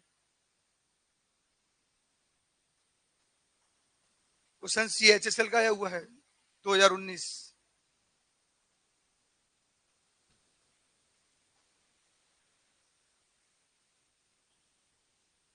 हो गया? चलिए बोलिए। कितने बच्चे ये बोलना चाह रहे हैं कि दोनों आंसर है? दोनों बोलना चाह रहे हैं। अब जरा मैं पूछना चाह रहा हूं, प्रत्येक पूर्णांक क्या एक परिमेय संख्या होती है? 2 मिनट एक्सप्लेन करेगा कोई खड़े होके, विद एग्जांपल, खड़े हो, बोलिए। पूर्णांक किन्हें कहते हैं पहले बताओ। हाँ बैठ, सही है, बिल्कुल सही बोला बच्चे ने।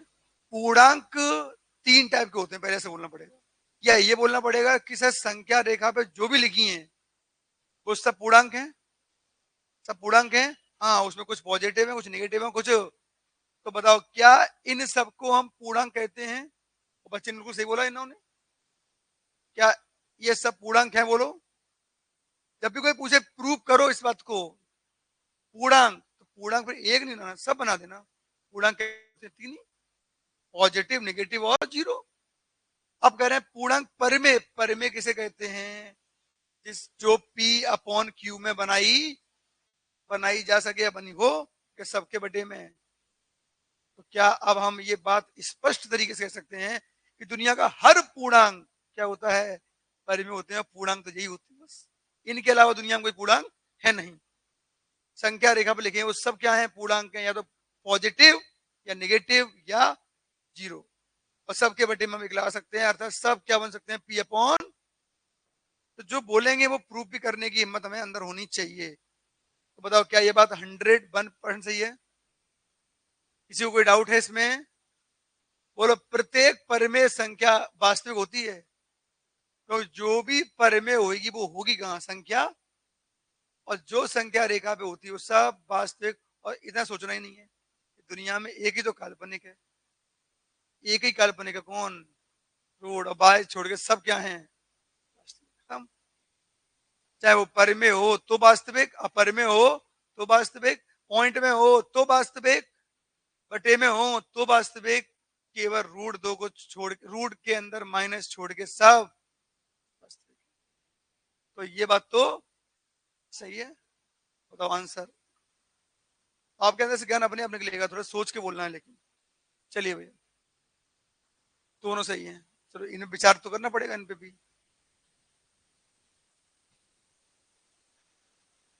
कौन सा कथन सत्य है? विचार ही करना है। हाँ भैया, विचार।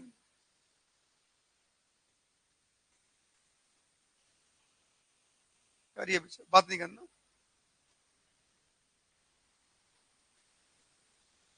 सत्यता पे विचार करना है, कौन कौन सत्य।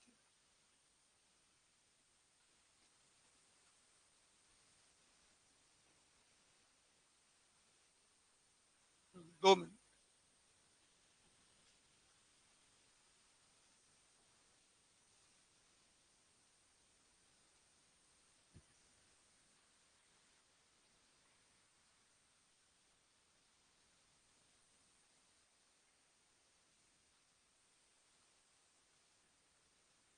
जो बोलना है उसको प्रूफ भी करना पड़ेगा कि सर हम विथ एग्जांपल बोल सकते हैं कि ऐसा बोल रहा हूं मैं।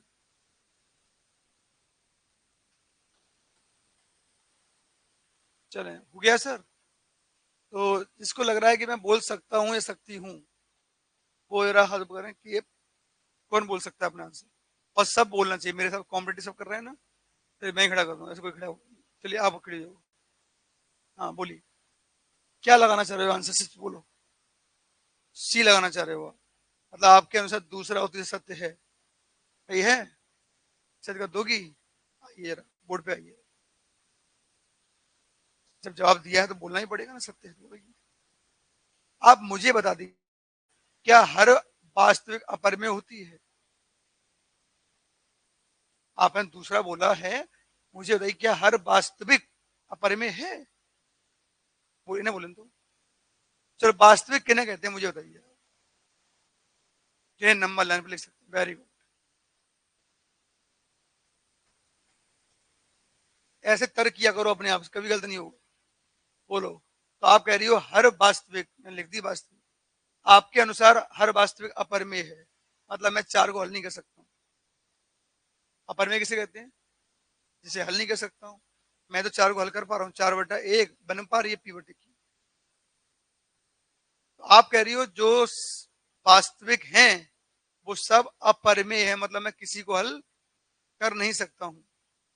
मैं तो हल कर पा रहा हूं।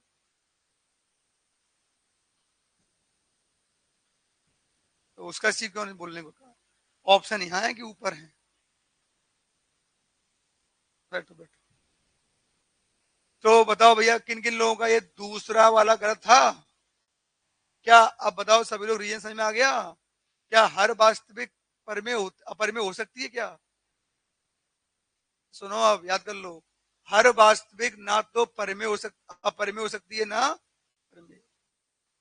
क्यों? कुछ परिमेय भी होती हैं, कुछ अपरिमेय भी।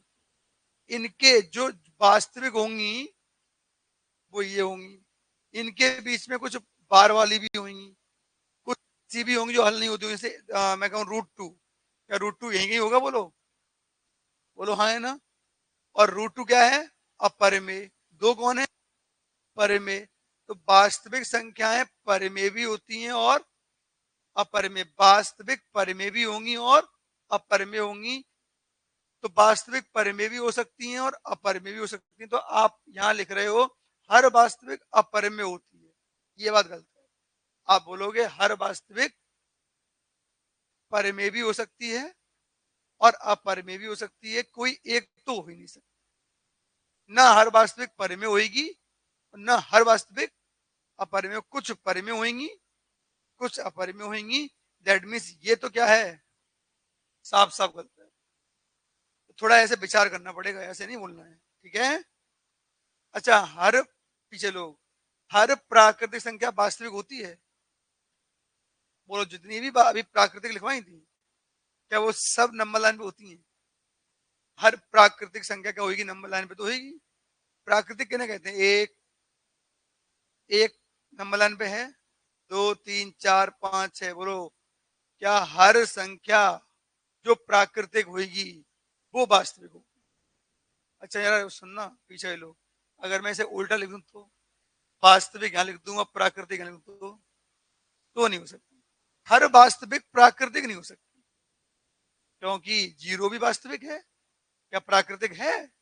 -1 भी वास्तविक है, प्राकृतिक है। हर वास्तविक प्राकृतिक नहीं होगी, लेकिन हर प्राकृतिक तो। क्या अंतर समझ में आ रहा है आप लोगों को? थोड़ा ऐसे बोलेंगे वो सही, ये सही है, ये तो गलत हो ही चुका है। क्या हर पूर्णांक वास्तविक होगा? दुनिया में 3 पूर्णांक हैं, पॉजिटिव, नेगेटिव और। तो दुनिया का हर पूर्णांक क्या है?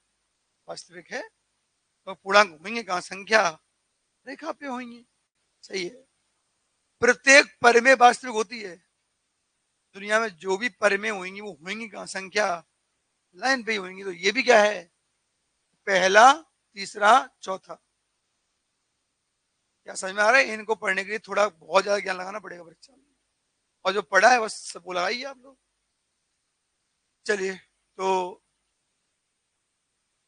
बताओ इसमें अशांत पढ़ाई थी कल? अशांत कौन होती है बताओ?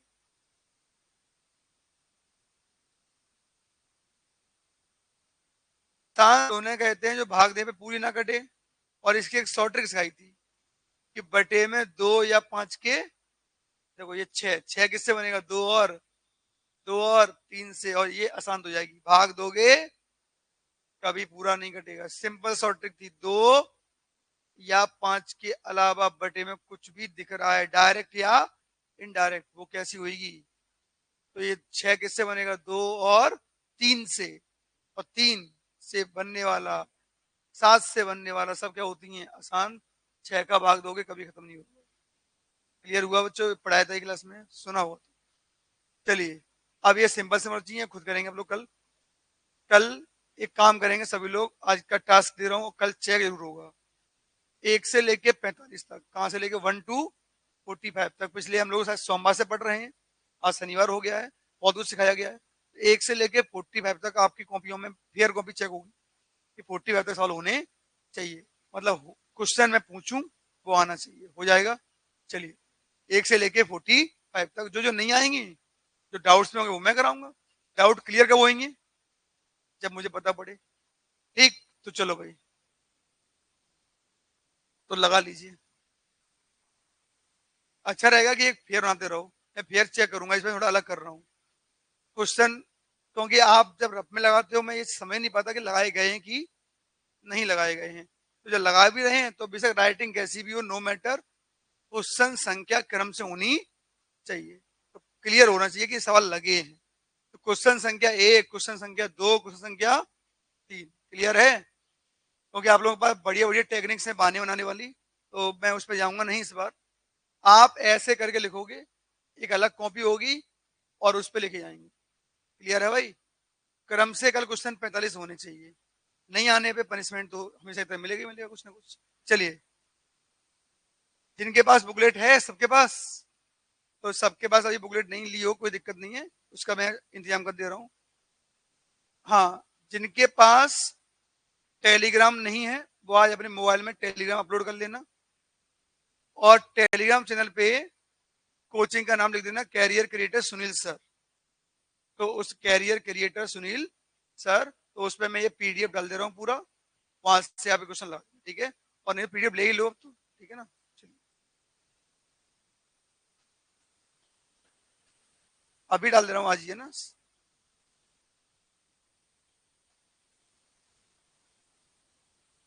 चलिए, तो आवाज कर लो बंद। चलिए,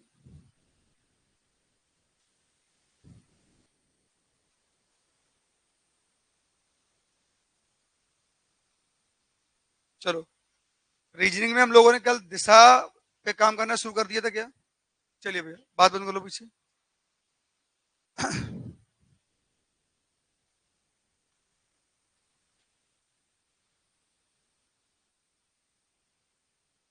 डायरेक्शन एंड पता नहीं करना होगा ना, डिस्टेंस। चलिए पीछे लो। डायरेक्शन एंड डिस्टेंस में 3 टाइप हो चुकी है हमारे, आवाज बंद करके सुनेंगे।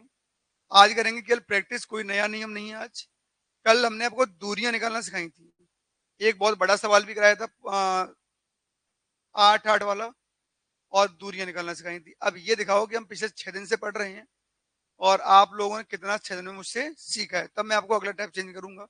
चलिए, तो सभी बच्चों लगा लो हेडिंग है प्रैक्टिस सेशन। चलिए,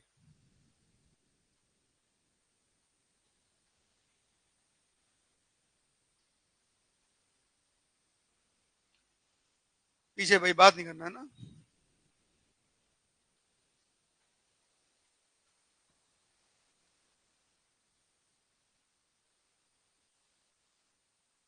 चलो भाई, शुरू करें कहानी। आपके नोट्स देने मिले होंगे, सीट आपके पास मिल चुकी होगी शायद, बहुत बड़ी सीट दी है इसीलिए। चलिए, तो एक क्वेश्चन मैं दिखा रहा हूँ, वो आपको करना है। Question number 1।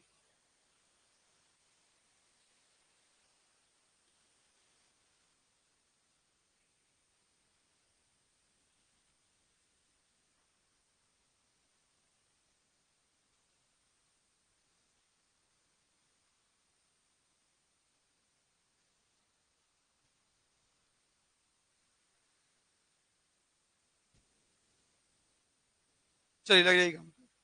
क्वेश्चन नंबर 1 पहला, एसएससी जीडी 2023 7 जनवरी, करेक्ट करिए।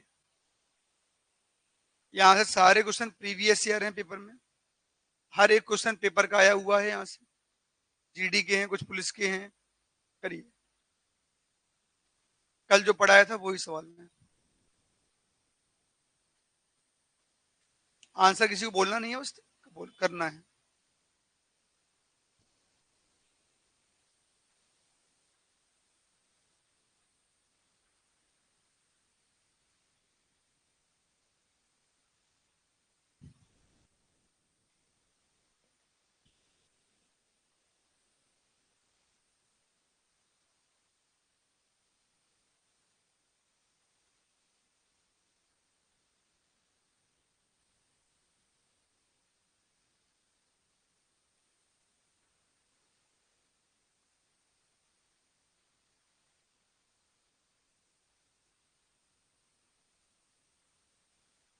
चलिए बन गया, हो गया सबका। चलिए तो आप बोलिए अपना आंसर। ये बच्ची बोल रही है 6 किलोमीटर, सही है इसका आंसर। अब जिनका गलत हुआ है प्रैक्टिस करेंगे, गलत होना नहीं चाहिए किसी का ना। देखो, एक व्यक्ति 12 किलोमीटर उत्तर की ओर जाता है, बोलो। ध्यान दो बच्चों, एक व्यक्ति 12 किलोमीटर कहाँ जाता है? उत्तर की ओर, बोलो सही है ना? क्या इसमें कोई समस्या है? जहां हो बोल देना मुझे। 12 किलोमीटर उत्तर की ओर जाता है, 15 किलोमीटर पूरब की ओर गया। कहाँ गया? पूरब कहाँ होता है? इधर। 15 किलोमीटर पूरब की ओर जाता है, 15 किलोमीटर पश्चिम की ओर जाता है। अब बोलो, पूरब की ओर गया, उसके 15 पश्चिम की ओर जाएगा तो कहाँ जाएगा? तो 15 किलोमीटर वापिस आ गया ये साइड। बोलो क्या सही है? पहले पूरब में गया मैं ऐसे 15, और फिर मैं क्या हो गया, 15 वापिस आ गया। क्या कंफर्म है पीछे लोग? और फिर कह रहे हैं बच्चों 18 किलोमीटर दक्षिण में जाएगा। अब कहाँ जाएगा? दक्षिण का होता है नीचे। ये क्या किलोमीटर हो गया? ये कितना हो गया? क्या बताओ, ये 6 किलोमीटर हो गया। के कहाँ आ गया? यहाँ आ गया। बताओ क्या आरंभिक स्थान से वह कितनी दूरी पर है? अच्छे, जीडी क्वेश्चन था, क्लियर था, सिंपल था देखो। हाँ लेकिन उन्हें घुमाया भरपूर है उसको, है ना। वापस ले गए और फिर वापस लेके आए। तो चलिए कोई दिक्कत नहीं, सिंपल सवाल था। एक और करेंगे, लॉजिकल सवाल है, एमपी पुलिस परीक्षा का। थोड़ा ऐसे रुक जाओ, थोड़ा वेट करते हैं इसको, थोड़ा वेट करते हैं उसको। इसे करो पहले।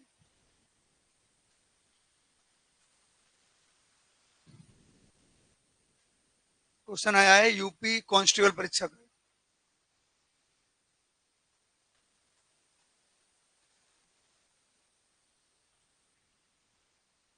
जल्दी करिए।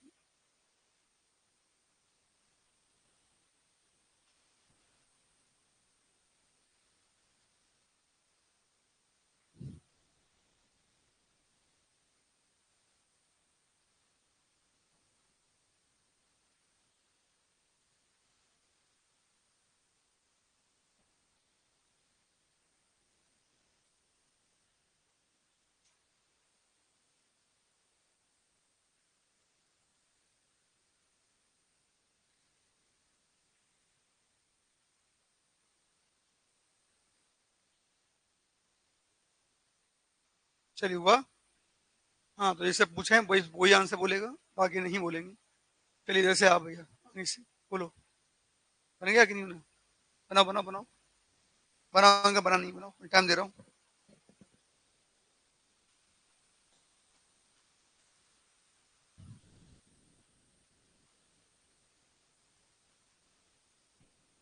चलिए अब तो बनना चाहिए। कितना आंसर बोलो? नहीं आया? चलो आप बोलिए अपना आंसर। 12। क्या 12 आंसर सही है इनका? 12 के अलावा कोई आंसर बोलना चाहता है? नहीं। तुम्हारा क्यों नहीं आया भाई? देखो कहाँ दिक्कत आ गई। सेल्वम और नवीन, ध्यान देना बच्चों, सेल्वम और नवीन एक निश्चित बिंदु चलते हैं। तो आपने पहले ही बिंदु निश्चित किया होगा, बोलो एक किया था ऐसे। सेल्वम 7 किलोमीटर दक्षिण में गया। देखिए जरा, क्या दक्षिण नीचे की ओर होता है? 7 किलोमीटर दक्षिण में गया, बोलो सही है। और फिर बाएं मुड़ा 5। क्या मैंने आपको बाएं मुड़ना सिखाया था? Anti clock. बोलो सुई कहाँ है अभी? 6 पे। 6 का एंटी क्लॉक 3 पे होगा, कितना गया? 5। लाइन इसे छोटी करेंगे 5। बोलो, सेल्वम 7 जाता है, फिर बाएं मुड़ता है और 5 जाता है। बताओ ये अभी यहाँ कौन आ चुका है? सेल्वम। ये सेल्वम आ चुका है, बोलो हाँ है ना। तो हमने यहाँ एस लिख दी, इससे पहचान हो पाएगी ये सेल्वम है। अब पढ़िए आगे। नवीन 5 किलोमीटर पूरब में जाता है। 5 किलोमीटर पूरब कहाँ होगा? तो गया तो यहीं से था ना ये। तो 5 किलोमीटर पूरब में जाता है, देखो पूरब में, सॉरी 5 किलोमीटर का जाता है, तो ये पूरब में। बोलो 5 इसी के बार होगा। क्या 5 किलोमीटर पूरब में गया देखो, और लाइन इसके ठीक बराबर होनी चाहिए। और फिर बाएं मुड़ा, बाएं माने एंटी क्लॉक। अभी घड़ी में क्या बजे हैं? 3। क्या बजाएंगी? कितने गया? 5 गया। अब यहां कौन आ गया? नवीन। अब कह रहे हैं बच्चों कि दोनों एक दूसरे से कितनी दूर हैं। अच्छा, ये गैप कितने का है? तो क्या ये गैप 7 का होगा? और अगर ये 7 का गैप होगा तो सेल्वम और नवीन के बीच ये दूरी कितनी हो गई? 7 + 5, वो कितनी आ गई? क्या ये कोई कठिन क्वेश्चन थे अभी? नहीं, सिंपल है। चलिए भैया एक और देखते हैं। सिंपल सही, ये मैं कल करा चुका हूँ इसका आंसर तो, है ना? वो रिपीट हो गया। ये टैक्सी वाला है, ये तो सिंपल है। चलिए, हाँ अभी हम दूरी पे काम कर रहे हैं, दूरी सिखा रहे हैं। करिए इसे।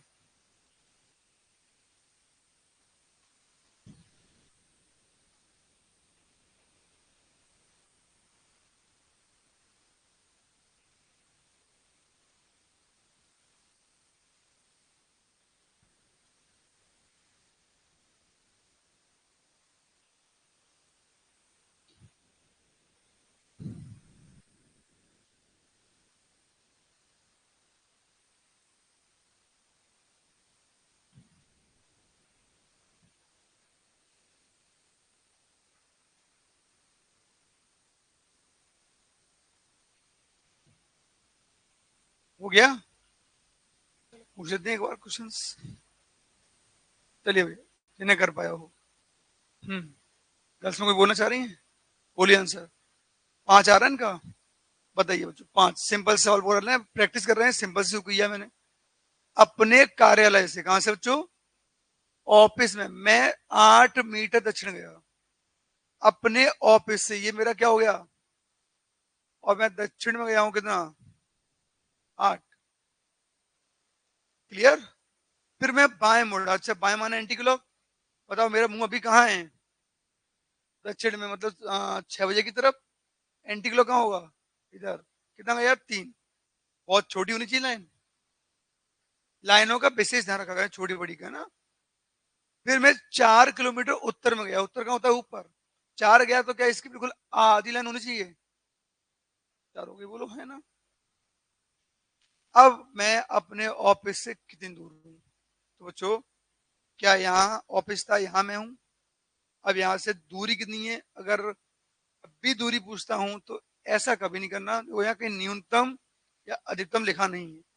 तो अब यहाँ दो बातें हो सकती हैं। तो या तो मैं ए जोड़ूं, ये तो बिल्कुल एक गलत तरीका होगा। अब दूरी पूछ रहे हैं तो न्यूनतम दूरी को बोलते हैं तिरछी लाइन। तो यहाँ से हमेशा अपने घर से जहां पहुंच चुके हो वहां मिला दो। ये तो न्यूनतम दूरी हुई। ऐसे तो मैं पूछूंगा नहीं, क्लियर सी बात है। मैं यही दूरी पूछने की कोशिश कर रहा हूँ, आप लोगों से बोलो हाँ है ना? तो अब ये दूरी निकालनी है। लाइन तिरछी है और तिरछी लाइन कर्ण को डिनोट करती है। और कर्ण होना चाहिए तो ट्रायंगल भी होना चाहिए। इस लाइन से कोई ट्रायंगल बनाना पड़ेगा। कैसे बनाए? बहुत तरीके हैं। एक तरीका बोलो, इसको मिला दूं तो ये 3, तो बोलो ये भी। ये पूरी 8 थी, बोलो ये नहीं हो गई? तो ये 4, तो ये भी। ये 3, तो ये भी। क्या इन दोनों में पाइथागोरस लगा देंगे? तो पाइथागोरस लिखाई थी, कर्ण का वर्ग निकालना है तो लंब का वर्ग धन आधार का वर्ग। नहीं आया समझ में? आया कि नहीं आया बोलो? तो 4 का वर्ग 16 और 3 का वर्ग, तो ये पूरा हो जाएगा रूढ़ 25 का वर्गमूल। ये वर्गमूलों को दिक्कत आती है किसी को? हाँ बच्चों, अगर कभी लिखते हैं वो सरल दूरी, तो बोलो सरल दूरी क्या होगी? 4 4 8, 8 3 11 और 3 14। वो सरल दूरी होती है। जैसे गए हो वैसे ही वापस आओगे। आप बताओ सरल दूरी क्या है? आप घर से कोचिंग आए हो, तो कोचिंग से घर जाओगे, सरल दूरी हुई हो। जैसे आए थे वैसे जाओ, टेंशन नहीं ले रहे। लेकिन ये दिमाग लगा रहे हैं, जैसे आया वैसे नहीं जा रहा है। करेक्ट है ना? समझ में आया कि नहीं आया? चलिए भैया, चलो एक थोड़ा लॉजिकली डालते हैं ना। थोड़ा माइंड अच्छा हो गया वो सिंपल सिंपल करते हुए ना। थोड़ा कष्ट तो होना चाहिए माइंड में। अगर माइंड पे कष्ट नहीं हुआ तो गलत दिशा में पढ़ रहे हैं हम लोग। चलिए, इसे पुलिस परीक्षा ने पूछा था, एमपी पुलिस ने 2017 के पेपर में। चलिए,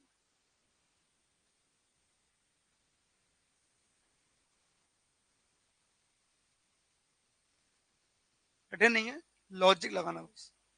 कठिन बिल्कुल नहीं है।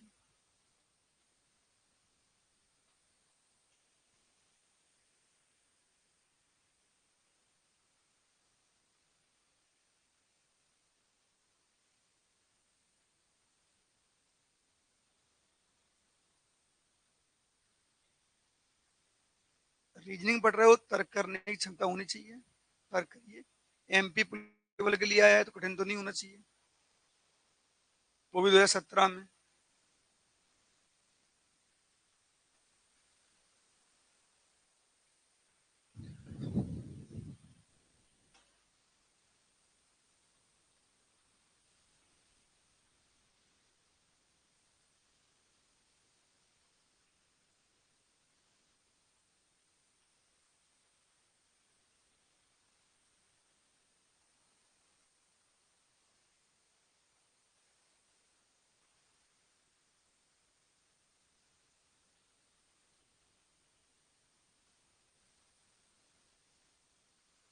चलिए, हो गया, सबका हो गया। कौन कौन बोलना चाह रहा है अपना आंसर?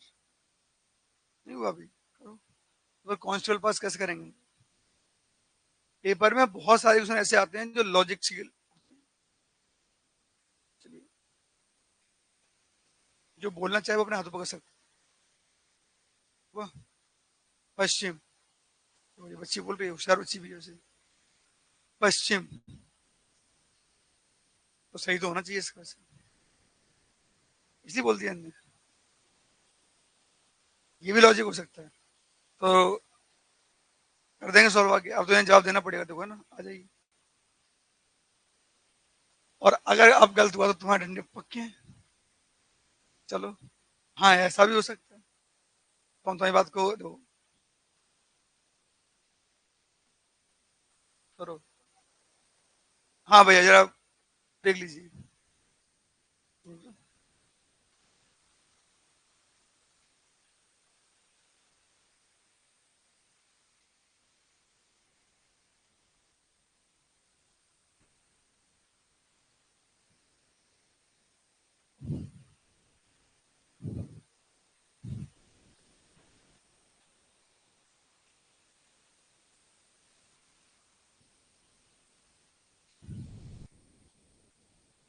ठीक है, बड़े हुआ है, तुम डंडे खाओ तुम तो।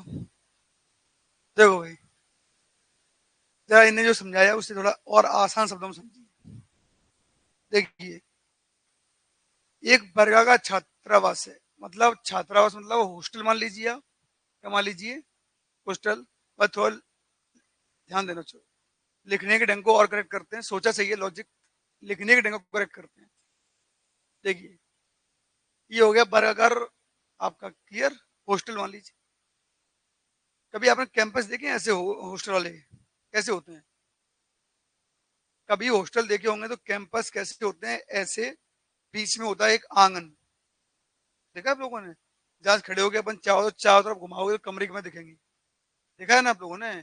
ऐसे इसी को मान लो, तो आप चारों तरफ क्या बने होंगे, कमरे, और ये बीच में क्या होता है, खुला हुआ कैंपस होता है, बोलो हाँ है ना? क्लियर? तो ऐसे मानिए, ये बीच में क्या हो गया, खुला हुआ कैंपस, और इन पे क्या बने हुए हैं, कमरे बने हुए हैं। समझ में आ रहा है कि नहीं आ रहा है? चलिए बच्चों, अब देखो लिखा है, एक वर्गाकार छात्रावास में हर मंजिल की हर दिशा में 8 कमरे हैं। मतलब जैसे मैं कहूँ, ये हमारा खुला हुआ कैंपस है, तो 8 कमरे इस दीवार पे अटैच होंगे, 8 कमरे ऐसे में होंगे, 8 कमरे ऐसे में होंगे, और 8 कमरे ऐसे में होंगे। ऐसे बोला चाह रहा है क्वेश्चन? समझ में आ रहा है कि नहीं यार? बीच में खुला हुआ पूरा कैंपस हो गया। ठीक है, चलो ठीक है सर। कमरा संख्या 101 पहली मंजिल पर है और उत्तर की ओर अभिमुख है, मतलब इसका मुंह कहाँ है, उत्तर की ओर है। तो बच्चों एक्चुअली अपन ने ग्राफ पढ़ रखा है, क्या उत्तर की ओर मुंह ऐसे होता है? अगर मुंह उत्तर की ओर है ऐसे, अभिमुख, तो कमरा हमारा यहाँ अटैच होगा ऐसे, तो मुंह उत्तर की हो जाएगा, बोलो हाँ है ना? जब कमरा दक्षिण में बनेगा तो मुंह कहाँ जाएगा, उत्तर में खुलेगा, बोलो हाँ है ना? क्लियर हुआ? जब ये मान लो ये वाली बिल्डिंग, ये पश्चिम से बनना शुरू हुई है, तब इसका मुंह कहाँ खुला है, पूरब में खुलेगा। क्लियर है बच्चों, है ना? क्लियर हुआ? क्योंकि कैंपस कैसा है, वर्गाकार है, और वर्ग चारों तरफ कमरे बने हुए हैं। क्लियर? तो बच्चे बताइए, क्या कमरा नंबर 100 कहाँ होना चाहिए, नीचे वाली फ्लोर पे? क्लियर हुआ कि नहीं हुआ? चलिए ठीक है सर। और हाँ, यहाँ बनाओगे तो मुंह उत्तर में खुलेगा, यहाँ बनाओगे तो मुंह दक्षिण में खुलेगा, यहाँ बनाओगे तो मुंह पूर्व में जाएगा, यहाँ बनाओगे तो मुंह कहाँ जाएगा? क्लियर है बच्चों? तो ठीक है सर जी।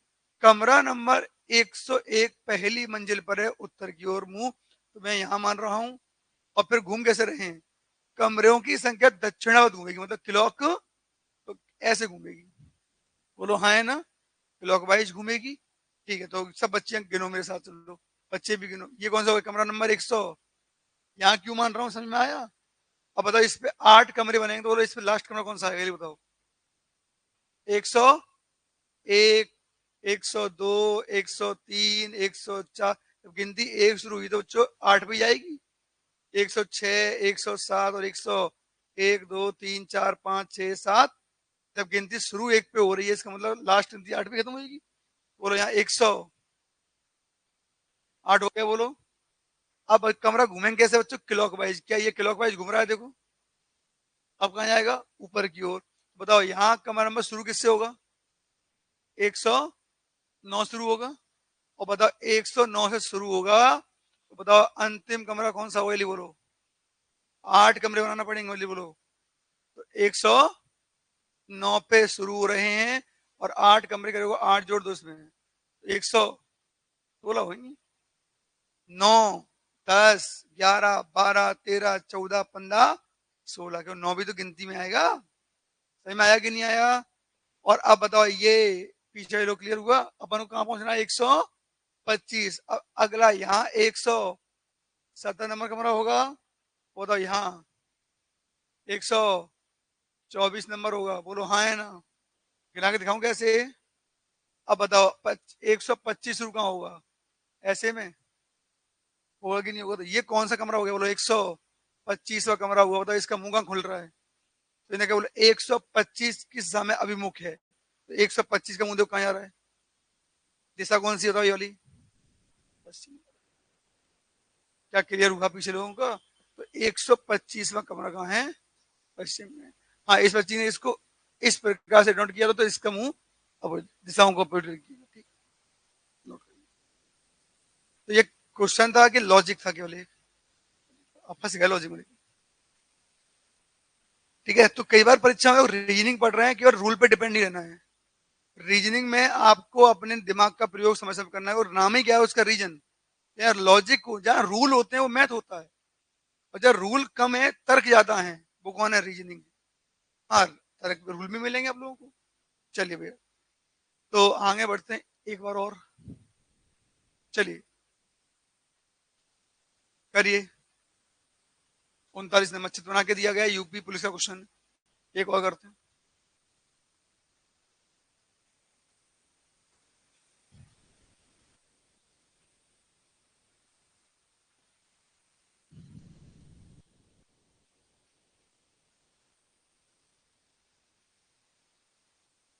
बट कोशिश करो आराम से।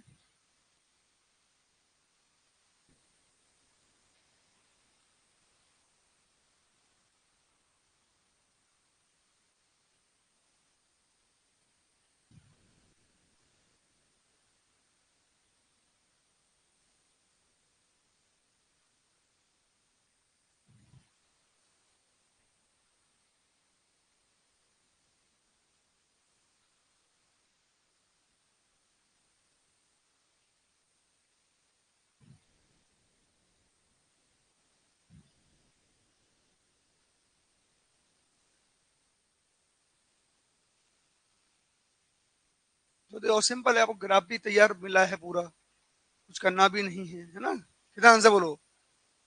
अब जरा जिनका नहीं बनाया वो देखो, क्योंकि इतना टाइम नहीं लगना चाहिए। दिए हुए चित्र में पी ओ, देखो कितना आ रहा है आप लोगों का आंसर, सबका आ गया, ऐसे सही है? तो देख लेते हैं।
हाँ भाई देखो, जिनका ये आंसर आ गया था वो लोग बोलिए। क्वेश्चन क्या कह रहा है बच्चों हमारे पास? दियो जो है पी और ओ के 300 मीटर पूरब में है। तो आपको अच्छी बात ये थी कि चित्र बनाने की आवश्यकता थी नहीं शायद। पी ओ के 300 किलोमीटर पूर्व में है। पी कहाँ है? ओ के 300। तो इसका मतलब ये कितना है भाई? भरना था केवल शायद। कहाँ है? पी ओ के 300, क्या तो कोई ओ के 300 हो गया। और आगे लिखा है बच्चों क्यू ओ के 400 किलोमीटर उत्तर में है। क्यू कहाँ के? ओ के 400 किलोमीटर उत्तर में हो गया। बोलो हाँ है ना? तो आपके मन में एक क्वेश्चन तो ये आना चाहिए कि सर चाहूँ तो मैं पाइथागोरस लगा दूं, और पाइथागोरस लगा के बोलो क्या इन दोनों से कर्ण निकाल सकता था? बोलो। और वो भी निकालने की आवश्यकता नहीं पता क्यों? चार जीरो पे मत निकालो, चार और तीन पे निकाल लेते हैं। देखो, अगर मैं ये चार मान लूं और ये तीन मान लूं तो चार का वर्ग 16 और तीन का वर्ग 9, ये कितना आएगा? 25। 25 का वर्गमूल। तो जैसे सब में जीरो जीरो है तो इसमें भी, तो क्या ये पूरा 500 आएगा? क्या समझ में आया कि नहीं आया बच्चों? कोई दिक्कत है किसी को? क्योंकि जीरो तो जितने इसमें है उसमें इसमें आएंगे सब में। अब बच्चों ने क्या बोला है? आर ठीक क्यू और पी के मध्य में। आर कहाँ है? बिल्कुल बिल्कुल मध्य में कह रहे हैं। तो बताइए पूरी 500 तो एक नहीं हो गई, और क्यू और आर की दूरी पूछ रहे हो। क्लियर हुआ? तो आज कुछ सिंपल सवाल किए, कल हम इसी पे और गणित करना शुरू करेंगे। कल का मतलब मंडे से, कल तो ऑफ रहेगा आपका, ठीक है ना? संडे को आपसे टेस्ट होते हैं, लेकिन अभी आपका टेस्ट तो कुछ हुआ ही नहीं, पढ़ाई नहीं अभी तक। लेकिन हाँ, टेस्ट मंडे को होगा आपका। किसका? आपकी फेयर चेक होगी कहाँ तक? 1 से 45 तक, और रीजनिंग में भी ऐसी होगी, ठीक है ना? तो फेयर कॉपी बना के रखना है, ठीक है?